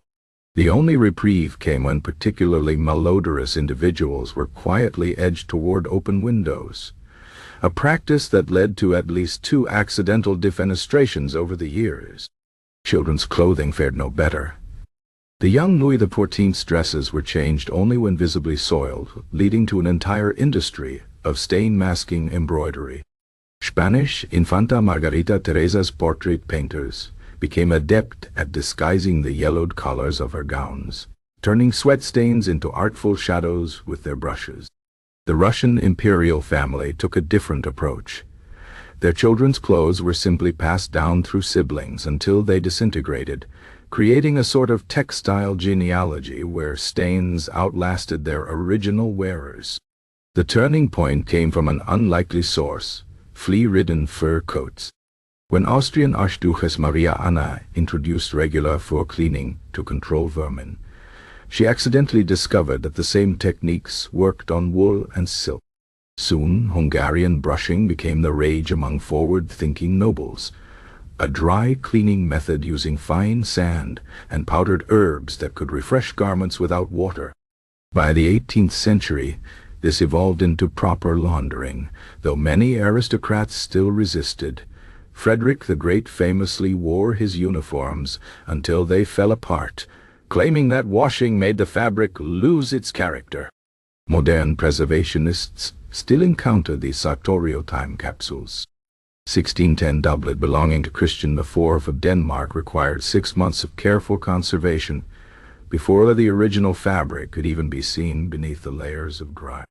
Curators at the Louvre recently discovered that a supposedly black dress worn by Marie de Medici was actually deep blue, the color only revealed after painstakingly removing centuries of accumulated skin oils and soot.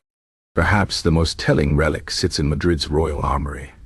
The articulated armor of Charles VI, its joints still packed with the linen rags his squires used to wipe away sweat after battles.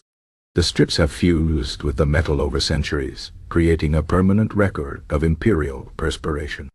Like James I's standing doublet or Louis XIV's perfumed shirts, it stands as a monument to an era when cleanliness wasn't next to godliness. It was downright suspicious. The great irony, of course, is that all this avoidance created more work than washing would have. An army of seamstresses labored to reinforce sweat-weakened seams. Perfumers developed ever stronger scents to mask odors, and tailors invented increasingly elaborate understructures to keep outer garments from touching skin. In their quest to avoid laundry, Europe's royalty created a system more complex and labor-intensive than any washboard could ever be. A perfect metaphor for how aristocracy often chose complicated tradition over simple solutions, even when it meant spending eternity remembered by the stiff, creaking ghosts of their unwashed finery. Chapter 14. Royal Underwear. From none to absurdly ornaten. When archaeologists unearthed the 14th century undergarments of Holy Roman Emperor Charles IV, they made a startling discovery. The linen breeches showed no signs of ever having been worn. Further research revealed the embarrassing truth. Medieval monarchs often went without underwear entirely, considering the garments an unnecessary layer between their royal skin and God's good earth. This revelation would shock generations raised on images of knights in spotless linen. But the historical record is clear.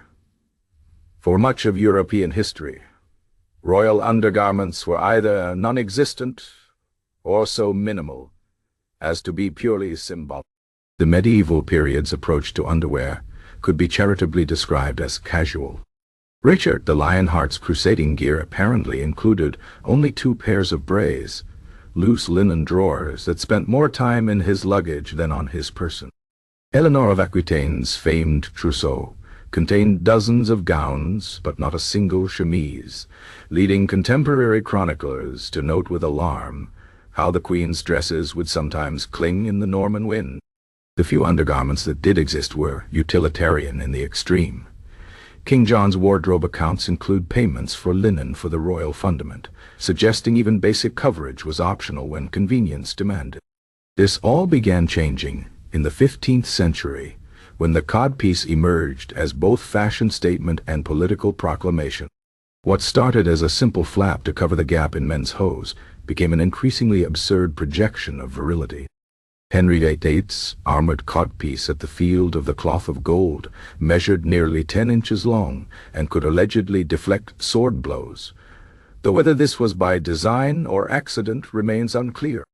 His daughter Elizabeth would later mock this masculine obsession by wearing a placard, a stiffened female version that made her gown stand proudly forward, turning modesty into power play.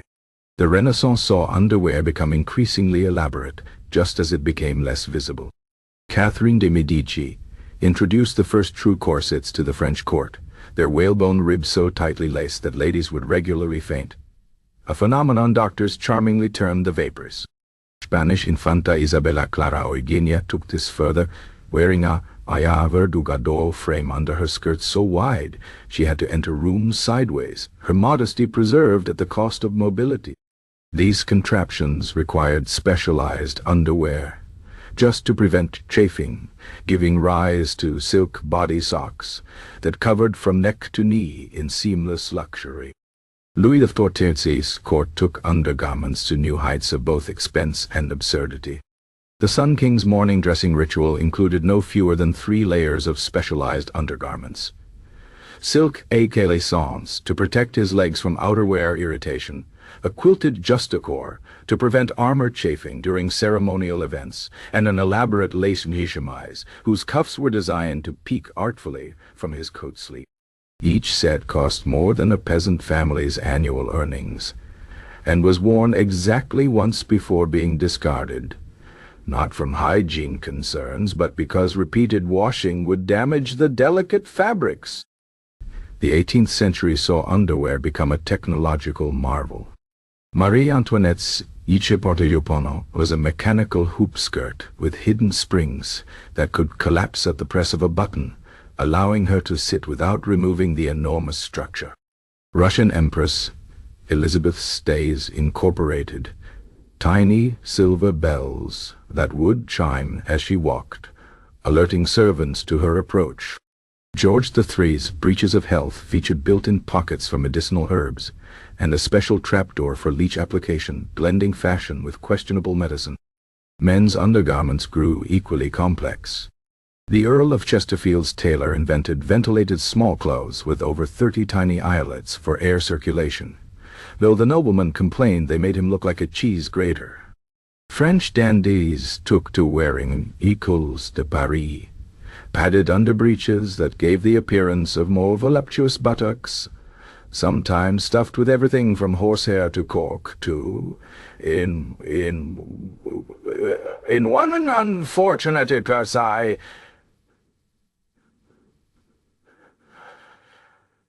live kittens. Children suffered particularly inventive indignities. The young Louis XIII was strapped into a Reiki Premier Corps, a leather bodice with wooden slats meant to ensure perfect posture. From the age of 3, Swedish Prince Gustav Adolf's growth-inducing underharness used pulleys and weights to supposedly stretch his limbs, though court physicians noted it mainly produced impressive bruises. The Russian imperial children wore woolen health shirts soaked in vodka every morning, creating a generation of nobles who associated the smell of alcohol with maternal affection. The Industrial Revolution brought mechanization to undergarments, just as it did to everything else. Queen Victoria's bloomers incorporated over 60 buttons and required 2 maids to fasten properly, a process that could take up to 40 minutes. Napoleon III commissioned rubberized hygienic underarmor for his troops that was immediately rejected for being, as one general put it, like wearing a bath when one cannot take one off. The Austrian court went a different direction, developing silk undergarments with hidden pockets for cyanide capsules after the Mayerling incident. Modern royals have largely abandoned these excesses, though traces remain. The late Queen Elizabeth II's coronation gown concealed a special modesty panel of Irish linen, a nod to centuries of tradition. Prince Charles reportedly still wears custom-made woolen undershirts nearly identical to those of his great-grandfather George V. And when Kate Middleton's wedding dress was displayed at Buckingham Palace, careful observers noted the painstakingly preserved creases in her petticoat. Proof that even in our casual age, royal undergarments still make their mark on history. From bare skin to whalebone cages, the evolution of royal underwear mirrors broader societal changes. The growing separation between classes as fabrics became more elaborate. The tension between modesty and display, and the eternal human desire to turn even our most private layers into statements. The next time you struggle with an awkward bra strap or stubborn zipper, take comfort in knowing you're participating in a centuries-old royal tradition, the never-ending quest to contain the human form in ever more inventive ways, even if history proves most of those ways were objectively ridiculous. Chapter 15. The Perils of Perfume. When scent became a weapon. The Duc d'Orléans collapsed at the Versailles masked ball, not from poison or a blade, but from the sheer olfactory assault of Princess Palatine's perfume.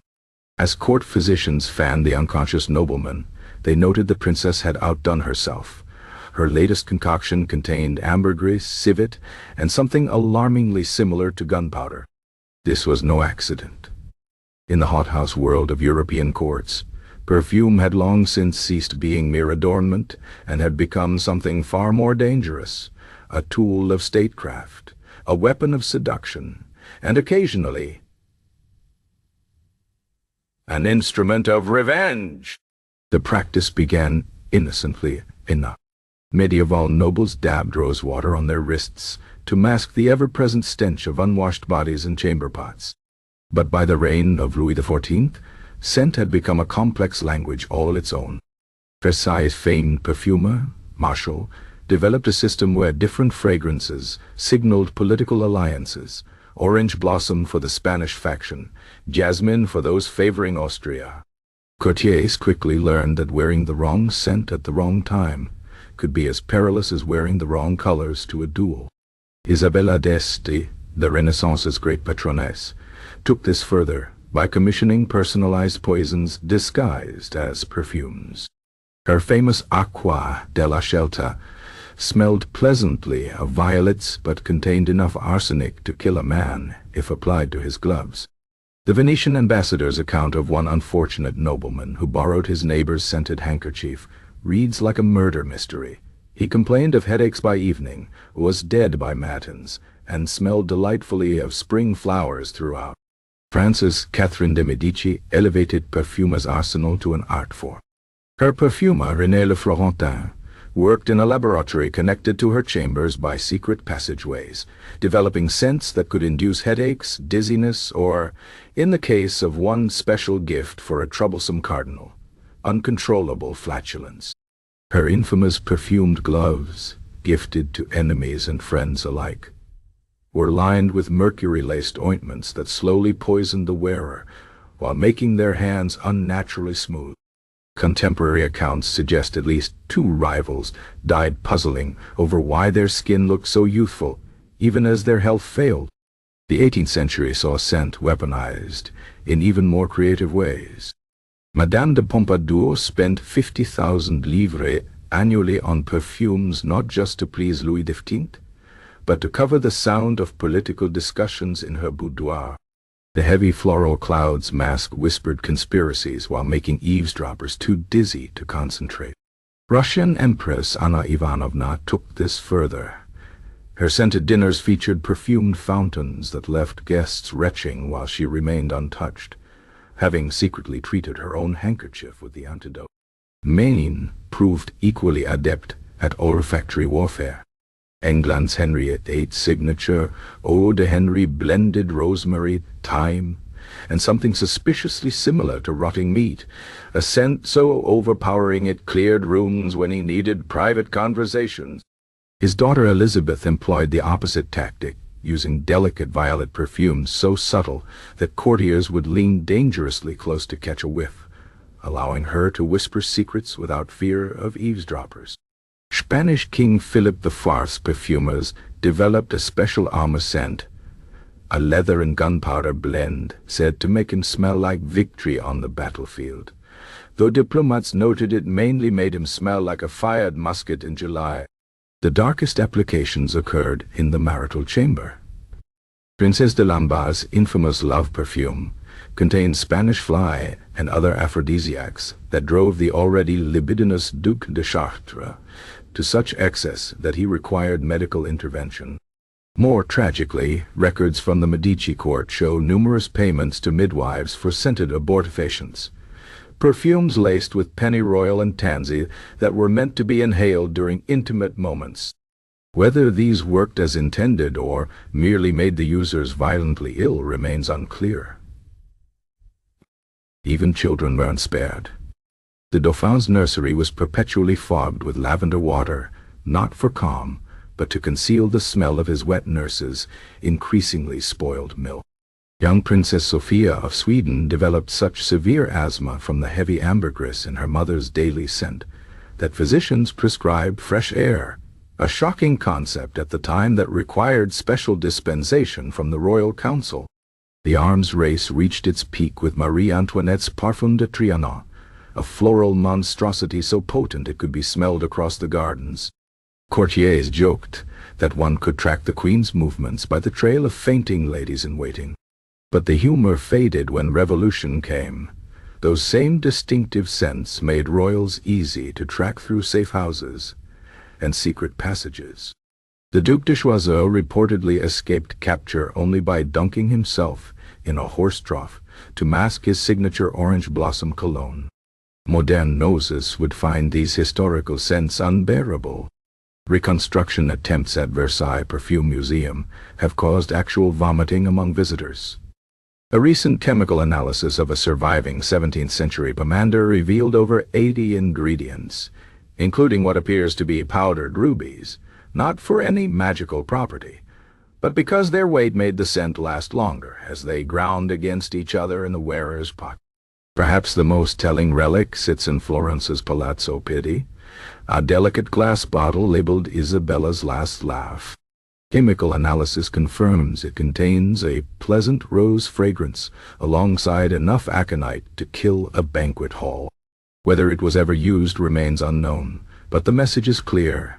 In the Game of Thrones, sometimes the sweetest smells carried the deadliest intentions. Even today, when we say someone's suspiciously fragrant, we unknowingly echo centuries of royal intrigue. Because history proves that where there's excessive perfume, there's usually something someone desperately wants to hide. Chapter 16. Grooming the Monarch. The Barber-Surgeon's Deadly Duties. King Charles II of England winced as his barber-surgeon, Edmund Crouch, approached with the razor. What should have been a routine shave had already drawn blood twice this morning, once from the king's chin, once from Crouch's finger when the monarch jerked away. Their relationship was tense at the best of times, and with good reason. Last winter, this same man wielding the straight razor had attempted to drain the royal humors by opening a vein in the king's foot, nearly killing him in the process. Yet here they were again, bound by tradition that said the man who trimmed a king's beard must also lance his boils, set his bones, and occasionally cup his skull to release evil vapors. The barber-surgeon's dual role emerged from medieval practicality. Who better to handle sharp instruments than the man already holding a blade to royal throats daily? By the Renaissance, these practitioners had formed guilds with elaborate hierarchies. In London, the company of barber-surgeons maintained strict rules. Members could draw blood only on days when the moon was waning, except in emergencies, must never operate within 3 hours of eating, their own or the patient's, and were required to wear the official red and white striped apron symbolizing blood and bandages. France's royal barber-surgeons carried gold-plated lancets on silk cords around their necks, while Spanish court barbers filed their razors' edges specifically to let them serve double duty on beard and vein alike. The results were predictable. Henry VIII's barber-surgeon, Thomas Vicary, famously trepanned a young nobleman's skull to cure headaches, only to discover the evil humors he'd released were most of the patient's frontal lobe. Swedish King Gustav Vasa survived 7 separate operations by his barber, Anders Persson, though the scar tissue left him unable to turn his head fully for state portraits. Perhaps most tragically, the otherwise progressive Sultan Mehmed II of Constantinople died from what began as a routine shave. His barber nicked a mole that became infected, proving that even conquerors of empires could fall to an unsterilized straight razor. Royal children suffered particularly at these ambivalent hands. The future Louis XIII of France endured his first bleeding at age 5, his barber-surgeon noting proudly that the Dauphin did not scream above half an hour. Young Princess Elizabeth Stuart's hair was ritually shorn during a fever, the barber-surgeon collecting the locks in a silver bowl to be burned as fever charms, a treatment that worked insofar as the shock rendered her unconscious for the worst of her symptoms. Russian Tsareviches faced perhaps the worst fate. Their beards couldn't be touched until marriage, but their barber-surgeons still practiced bloodletting through their fingernails, leading to generations of royals with suspiciously stunted hands. The tools of the trade were as multifunctional as their wielders. A typical barber-surgeon's kit contained razors that doubled as scalpels, scissors that could trim hair or cut flesh equally well, and the dreaded button knife, a rounded blade for safely shaving around lesions that somehow always seemed to make them worse. The most terrifying implement was the dental key, a claw-like device for extracting teeth that looked more suited to medieval torture than healthcare. Queen Anne of Austria's accounts record payment for 6 tooth drawings and 1 ear trimming to the same practitioner, suggesting either remarkable versatility or terrifying carelessness. Some barber-surgeons achieved legendary status. Ambroise Paré began as a lowly French barber's apprentice before revolutionizing battlefield medicine, though he still believed applying boiling oil to wounds was sound practice. England's William Fabry famously removed a sword fragment from Prince Rupert's skull, while simultaneously giving him an excellent shave, a feat that earned him a knighthood, and likely terrified every noble who sat in his chair afterward. But for every success story, there were dozens like Copenhagen's Henrik Smith, who managed to both disfigure King Christian IV's face in a shaving accident, and then infect the wound during treatment, leaving the monarch with a lopsided sneer in all his later portraits. The profession reached its absurd zenith at Versailles, where Louis XIV maintained no fewer than 12 official barber-surgeons, each with specialized duties. One handled only the left side of the king's face, another exclusively trimmed his mustache, while a third, the ominously titled surgeon for the lower regions, attended to more intimate grooming needs. This division of labor didn't prevent disaster. In 1685, the mustache specialist accidentally slit the Sun King's nostril, leading to a week of court ceremonies where nobles pretended not to notice their monarch's silver nose plug. The decline came gradually. When Frederick the Great of Prussia hired a separate surgeon for his armies in 1740, it marked the beginning of the end. By century's end, most European courts had divided the roles, though barbers still proudly displayed their red and white poles as reminders of when phlebotomy was just another service offered with a haircut. The last royal barber-surgeon proper was arguably Napoleon's Giovanni Antomarchi, who performed the emperor's autopsy on St. Helena, using historians note with grim humor what appeared to be repurposed shaving tools. Modern visitors to barbershops seldom realize that the candy-striped pole outside once symbolized blood and bandages, not peppermint whimsy. Even fewer consider that the simple act of getting a shave was once as dangerous as battlefield surgery. Yet evidence remains for those who know where to look. In the cautious way older barbers still hold their razors, in the lingering tradition of barbers keeping their tools frighteningly sharp, and in the occasional discovery of centuries-old beard hair mixed with medical waste under royal palaces. Perhaps the final word belongs to King Charles II, who survived his dangerous shave only to die 4 years later from complications following a stroke. After being treated, of course, by his ever-loyal barber-surgeon Crouch. The autopsy records note extensive scarring from old procedures alongside puzzling lacerations on the royal scalp, suggesting that even in death, the monarch couldn't escape his barber's dual nature.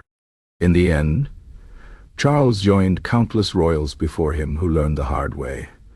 When the same man holds a razor to your throat in the morning and a lancet to your arm in the afternoon, it's only a matter of time before the two duties fatally intersect. Chapter 17. The Royal Bath. From religious sin to status symbol. Pope Clement VII's physician trembled as he prepared the ultimate heresy. A copper tub filled with warm rose water, carried secretly into the papal chambers in 1529. For a century, church doctrine had warned that bathing opened the pores to demonic influence and pestilential air. Yet here was God's vicar on earth, preparing to submerge himself like some pagan Roman. As steam curled around the pebble tiara resting on a nearby cushion, the physician crossed himself, wondering whether this act of cleanliness might doom Christendom itself. Medieval Europe's suspicion of bathing stemmed from equal parts medical ignorance and religious fervor. Saint Benedict's rule declared total immersion dangerous to body and soul, while physicians claimed the Black Death entered through pores left vulnerable by washing. King Philip II of Spain proudly boasted he'd been properly wet only twice, at birth and his coronation. His daughter Isabella Clara Eugenia took this further, wearing hair shirts specifically to prevent accidental cleansing by rain. The few bathhouses surviving from Roman times became dens of prostitution rather than hygiene, cementing the association between cleanliness and sin. The turning point came from an unlikely source. The Crusades. Returning knights brought not just spices and silks, but stories of Islamic hammams where rulers bathed daily without dropping dead. Eleanor of Aquitaine shocked Europe by installing a bath at Poitiers modeled on Syrian designs, complete with water piped through silver conduits. Though churchmen warned the pipes surely carried Saracen poisons, the fashion slowly took hold among progressive nobility. By the 14th century, Charles V of France had a dedicated bathroom in the Louvre, featuring a tub carved from a single oak trunk, though his physicians still limited his immersion to thrice yearly. Renaissance Italy turned bathing into an art form. Isabella d'Este's famed Giustufetta in Mantua featured frescoed walls depicting classical bath scenes, while the water itself was perfumed with crushed pearls and gold leaf. Visitors reported the Duchess conducting state business while submerged to her neck, her modesty preserved by strategically placed rose petals. This Italian influence spread north with Catherine de' Medici, whose traveling bath accompanied her to France, a gilded monstrosity requiring 12 men to transport, and a small furnace to heat water. Her enemies claimed the steam concealed poison vapors. Her allies noted it concealed her spies behind the tapestries. England was the last holdout. Henry VIII's great bath at Hampton Court stood empty for years, used more for storing wine than washing. Elizabeth I's alleged monthly baths became legendary more for their rarity than efficacy. Contemporaries noted she often emerged dirtier than when she entered, having used the time to review state papers by candlelight while soot settled on the water's surface. Not until the Stuart era did proper bathing take hold, spurred by rumors that French diplomats could smell English nobility before seeing them. The Baroque period saw baths transform from functional to fantastical. Louis XIV's Versailles featured a sumptuous marble bath with gold fixtures that went largely unused except for ceremonial foot washing. The real innovation came from his mistress, Madame de Montespan, whose silver bathtub had built-in shelves for sweetmeats and correspondence. Russian Tsar Peter the Great went further, installing a soaking throne where he received petitioners, while chest-deep in herbal infusions, a clever power play forcing visitors to kneel at eye level with his floating torso. The 18th century brought both refinement and absurdity. Marie Antoinette's morning toilette included a ritualized sponge bath conducted behind transparent muslin curtains, turning hygiene into performance art. Prussian King Frederick William I took military minimalism to extremes with his infamous 3-minute baths, timed by sergeant majors while recruits scrubbed the monarch with horsehair mitts. Catherine the Great's bathhouse at Tsarskoye Selo featured fake steam produced by hidden servants pouring boiling water through grates, allowing the empress to bathe without ever actually getting wet when diplomats visited. The Industrial Revolution finally democratized bathing, though royalty found new ways to maintain distinction.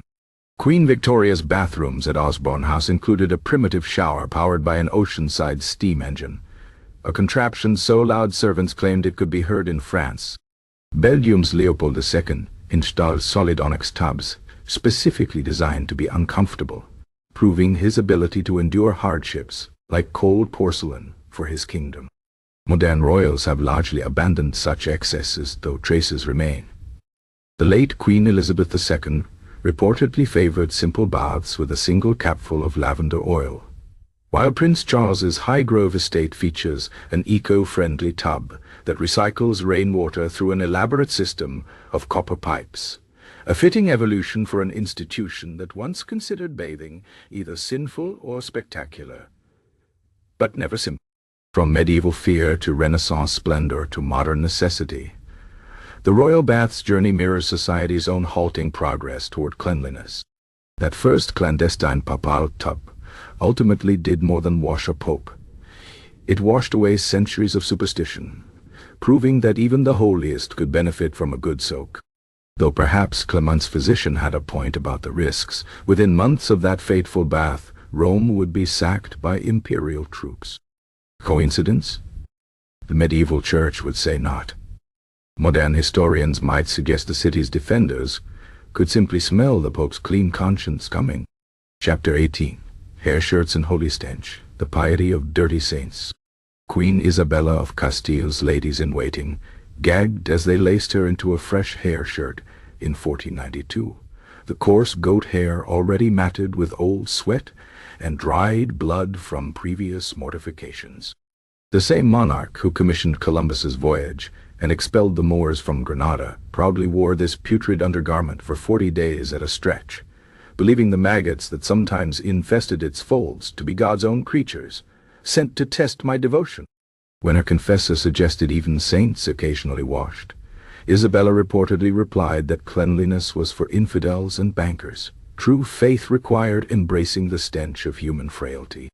This medieval tradition of royal self-mortification through filth traced back to the Desert Fathers, but nobility elevated it to an art form. King Louis XIV of France's hair shirt was so notorious that 3 centuries after his death, revolutionaries desecrating the royal crypts reportedly recoiled from the preserved garment's lingering stink. His biographer Joinville described the saintly king's underclothes as alive with creatures both visible and invisible, noting that Louis considered scratching his perpetually itchy skin to be cheating at penance. Eastern European rulers took this further still. Russian Tsar Fyodor I wore iron chains under his robes that rubbed his flesh raw, the resulting wounds left to fester as proof of devotion.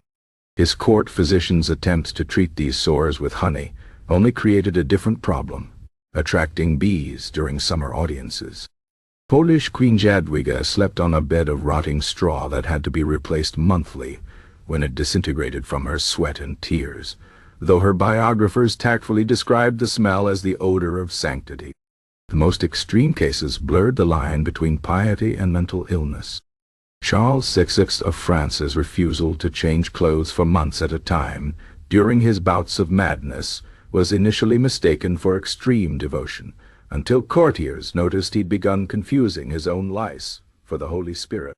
Spanish Princess Juana la Loca famously refused to let her dead husband's body be washed or buried, insisting his natural decay was God's perfume, a belief that eventually required his lead-lined coffin to be carried through open windows to prevent asphyxiation. Women particularly embraced this filthy form of devotion.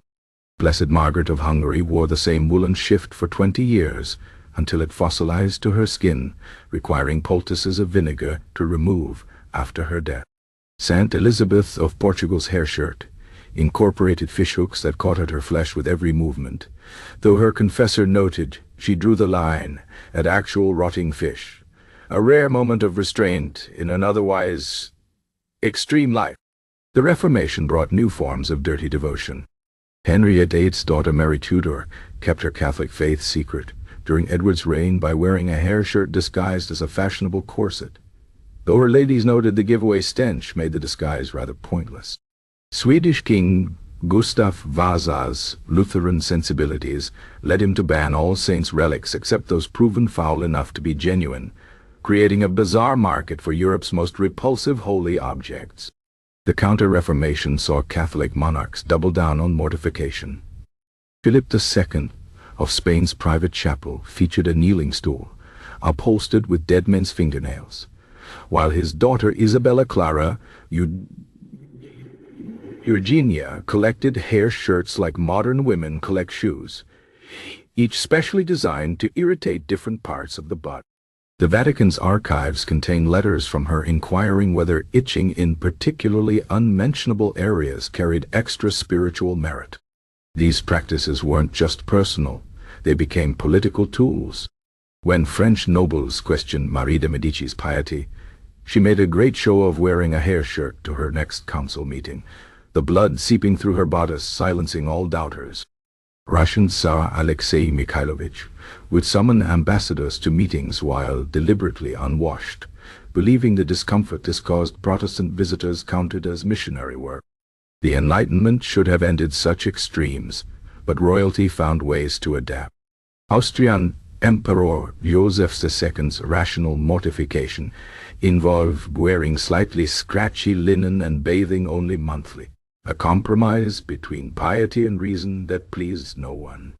France's Louis XVI turned the hair shirt into a court fashion item. Gold-threaded versions that looked the part without actual discomfort, perfect for aristocrats who wanted credit for piety without the bothersome itching.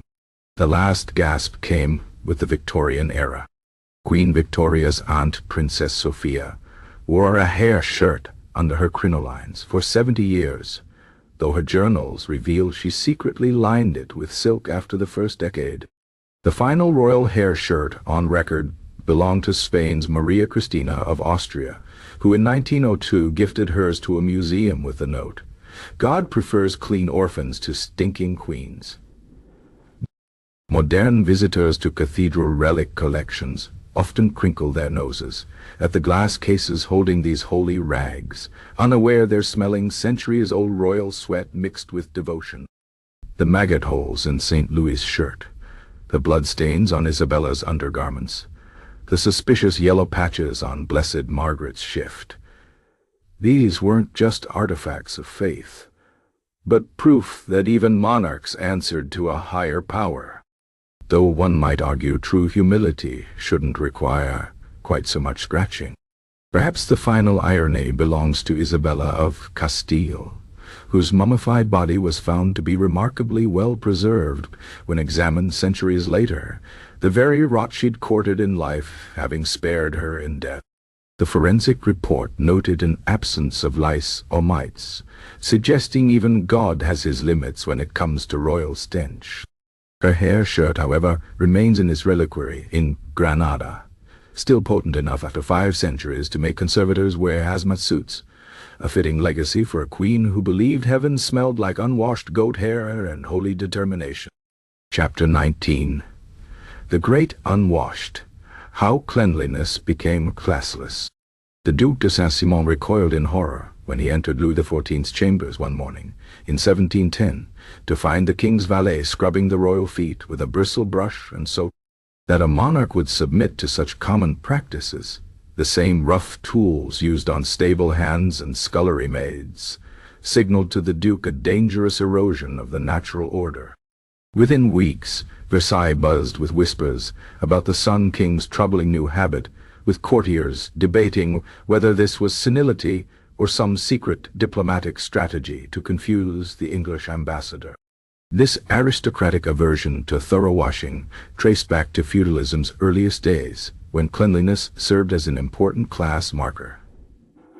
Peasants might rinse off field grime in streams, but nobility proved their elevated status by remaining above such base necessities. Queen Isabella of Castile famously declared that a lady's skin should know no water but tears, while Henry IV of France bragged that his sweat had polished his armor to a finer sheen than any servant's rag could achieve. The message was clear. Dirt clung to laborers, refinement simply accumulated. Medical misinformation reinforced these attitudes. Physicians like Jean de Renoux warned that water could carry diseases through the skin, especially if heated, a theory that explained why peasants constantly sickened while the unwashed aristocracy remained, relatively, healthy. The University of Paris's medical faculty declared bathing a rustic danger in 1538, specifically cautioning nobles against adopting this lower-class practice. When Italian nobles visiting England complimented Elizabeth I's relatively clean hands, her physicians anxiously bled her to rebalance any humors disturbed by the washing. The bathhouse's fall from grace illustrated this class divide perfectly. Once centers of Roman sophistication, medieval bathhouses became associated with prostitution and the working poor. By Louis XIII's reign, Paris's few remaining public baths were viewed with such suspicion that nobles caught visiting them faced social ruin. The Marquis de Montespan lost his court position when discovered sneaking off to a bathhouse, his defense that he only went for the excellent wine served there, doing little to salvage his reputation. Textiles became another battlefield.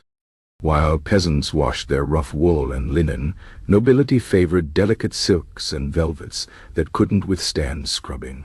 Queen Elizabeth's wardrobe accounts show hundreds of pounds spent on starch and powder to refresh unwashable gowns, while her few washable undergarments were handed down to servants after a single wearing. establishing a clear hierarchy of who touched water and who did. A French courtier's memoir describes the horror when Louis XIV's brother mistakenly donned a washed doublet, the shrunken fabric making him look like a prosperous wine merchant's son. Hair care followed similar rules. While common women washed their hair monthly or weekly, noble ladies preserved their elaborate styles for months, using powders and pins. Marie Antoinette's famous pouf styles reached such heights partly because the base structure was left undisturbed for such long periods. English aristocrats took pride in their natural hair colors, achieved by never washing out the lead-based powders that darkened graying locks. When botanist Joseph Banks suggested the nobility might benefit from regular shampooing, George III reportedly replied that such habits were fit only for savages and Americans. The grooming of royalty became a political issue during the English Civil War. Roundhead propaganda delighted in describing Charles I's filthy neckline, while Cavaliers shot back that Cromwell's cleanliness proved his plebeian origins. A famous 1649 woodcut shows the executioner holding up Charles's freshly washed head, the king's first proper bath in years and his last. This association between purity and rebellion lingered. When Louis XVI suggested installing showers at Versailles, courtiers worried it might give the servants ideas. The Industrial Revolution forced reluctant change. As factory-made soap became affordable, the middle classes embraced washing as a sign of respectability, forcing aristocracy to either adapt or be outflanked. Victoria's consort Albert scandalized courtiers by bathing weekly and insisting the royal children's nappies be changed more than once daily. Russian aristocrats found themselves outmaneuvered when Tsar Alexander II's emancipation of the serfs included public bathhouses. Suddenly, the cleanest peasants began smelling better than their former masters. By century's end, the old guard was fighting a losing battle. When a French duke complained that Bismarck's regular baths made him impossible to insult properly, "The man smells like a laundress," it marked a turning point. Hygiene had ceased being a class issue and become a national one, with clean German soldiers outperforming their musty French counterparts in the Franco-Prussian War. Military doctors noted that scrubbed skin resisted infection better, while laundered uniforms prevented lice, arguments even the stuffiest aristocrat couldn't ignore. The final surrender came from an unexpected quarter: fashion. As tailored suits and delicate lingerie became status symbols, their care required washing methods previously deemed vulgar. Edward VII's famous 7-button gloves had to be cleaned after each wearing to maintain their pearl-white sheen, while the delicate silks favored by Belle Epoque courtesans demanded frequent baths to prevent body oils from yellowing the fabric. What medicine and war couldn't accomplish, Vanity finally did, making cleanliness not just acceptable but obligatory for anyone claiming good breeding. Modern royals have thoroughly embraced this reversal. Queen Elizabeth II famously bathed daily, while Japan's imperial family maintained centuries-old bathing rituals that would have horrified their European counterpart. The last laugh belongs to history. Today's working classes often skip showers to save time, while the wealthy indulge in hour-long soaks, proving that when it comes to hygiene, the true mark of privilege isn't avoiding water, but having enough leisure time to wallow in it. The Duc de Saint-Simon would shudder to see Louis XIV's descendant Emmanuel Macron casually discussing his morning shower routines. Yet in a way, the old hierarchies remain intact. They've simply flipped. Where once grime proved you'd never labored, now a perfect manicure shows you've never scrubbed a pot. The great unwashed have become the always showered, and the only lice in modern palaces are the tabloid journalists waiting outside. Some stains, it seems, never fully wash out. Chapter 20. Modern Royals and the Hygiene Revolution. The scandal erupted when Buckingham Palace's plumbers, in 1953, discovered pristine pipes leading to Queen Mary's private bathroom, utterly untouched by water.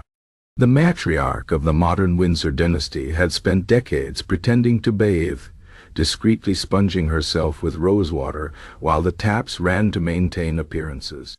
When confronted, she reportedly sniffed, "A queen should not wallow like a shrimp in a pond." Yet within a single generation, her granddaughter Elizabeth II would become the first British monarch to install a full shower in the palace, marking the final surrender of royalty to the tyranny of soap. The 20th century forced even the most reluctant royals to confront hygiene. Science had dismantled the old medical superstitions about waterborne illnesses, while democracy made aristocratic stench a public relations liability. When photos emerged of a grime-streaked Tsar Nicholas II during his 1909 visit to England, the backlash was so severe his advisedly hired a French spa attendant to educate the imperial family in proper bathing. The Romanov children took to the novelty with glee. Grand Duchess Anastasia reportedly flooded the Alexander Palace's second floor by overfilling her tub, while the Tsar himself grumbled about undignified scrubbing. World War I proved the turning point. Trench warfare made lice and infection deadlier than artillery, and suddenly the working-class habit of regular washing became a matter of survival. King George V, whose naval training had already made him relatively open to bathing, became positively evangelical after visiting frontline hospitals. His infamous order that all officers must wash their feet weekly nearly caused a mutiny among the aristocracy, until a sharp drop in trench foot cases silenced critics. By the war's end, even the most traditionalist duke had learned to appreciate the humble bar of army issue soap. The interwar years saw hygiene become a propaganda tool. The famously fastidious Prince of Wales, later Edward VIII, made a show of shaving daily during colonial tours, subtly suggesting British superiority over less cleanly subjects. Meanwhile, the Dutch royal family turned their spotless bathrooms into a symbol of national pride. Queen Wilhelmina's much-publicized morning shower routine lasted exactly 4 minutes, time to conserve water in a display of virtuous thrift. World War II completed the transformation.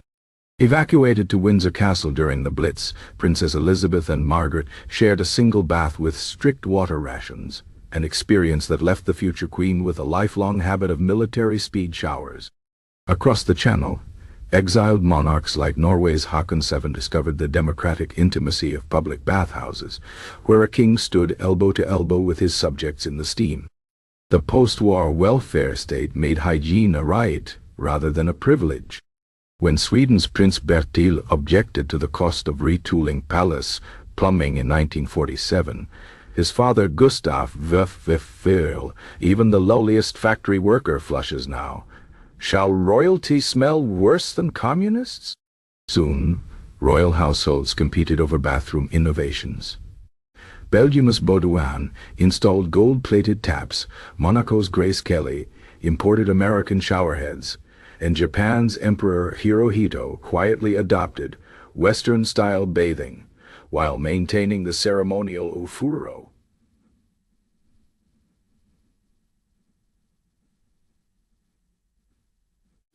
By the 21st century, the revolution was complete. Prince William cheerfully discusses his shower routine on mental health podcasts, while Denmark's Crown Princess Mary stars in essays about hand-washing. The few holdouts, like Spain's Infanta Elena, who reportedly still prefers the old-fashioned dry scrub with perfumed cloths, are viewed as eccentric relics rather than trendsetters.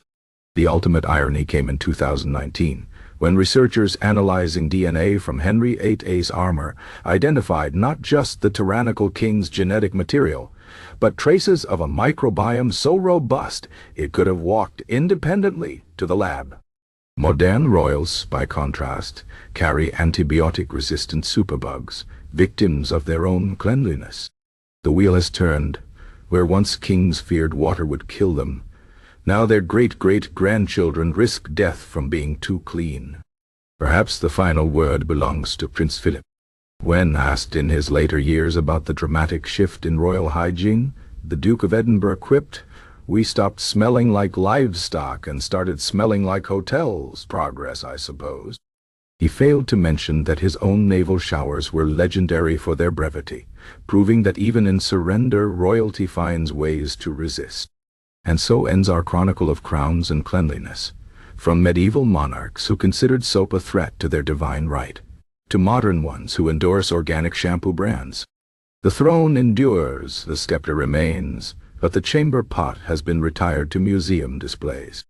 If the ghosts of past kings were to visit their palaces today, they'd doubtless be horrified by the gleaming bathrooms, though they might pause to appreciate the heated towel racks. Some concessions to comfort, it seems, are universally royal.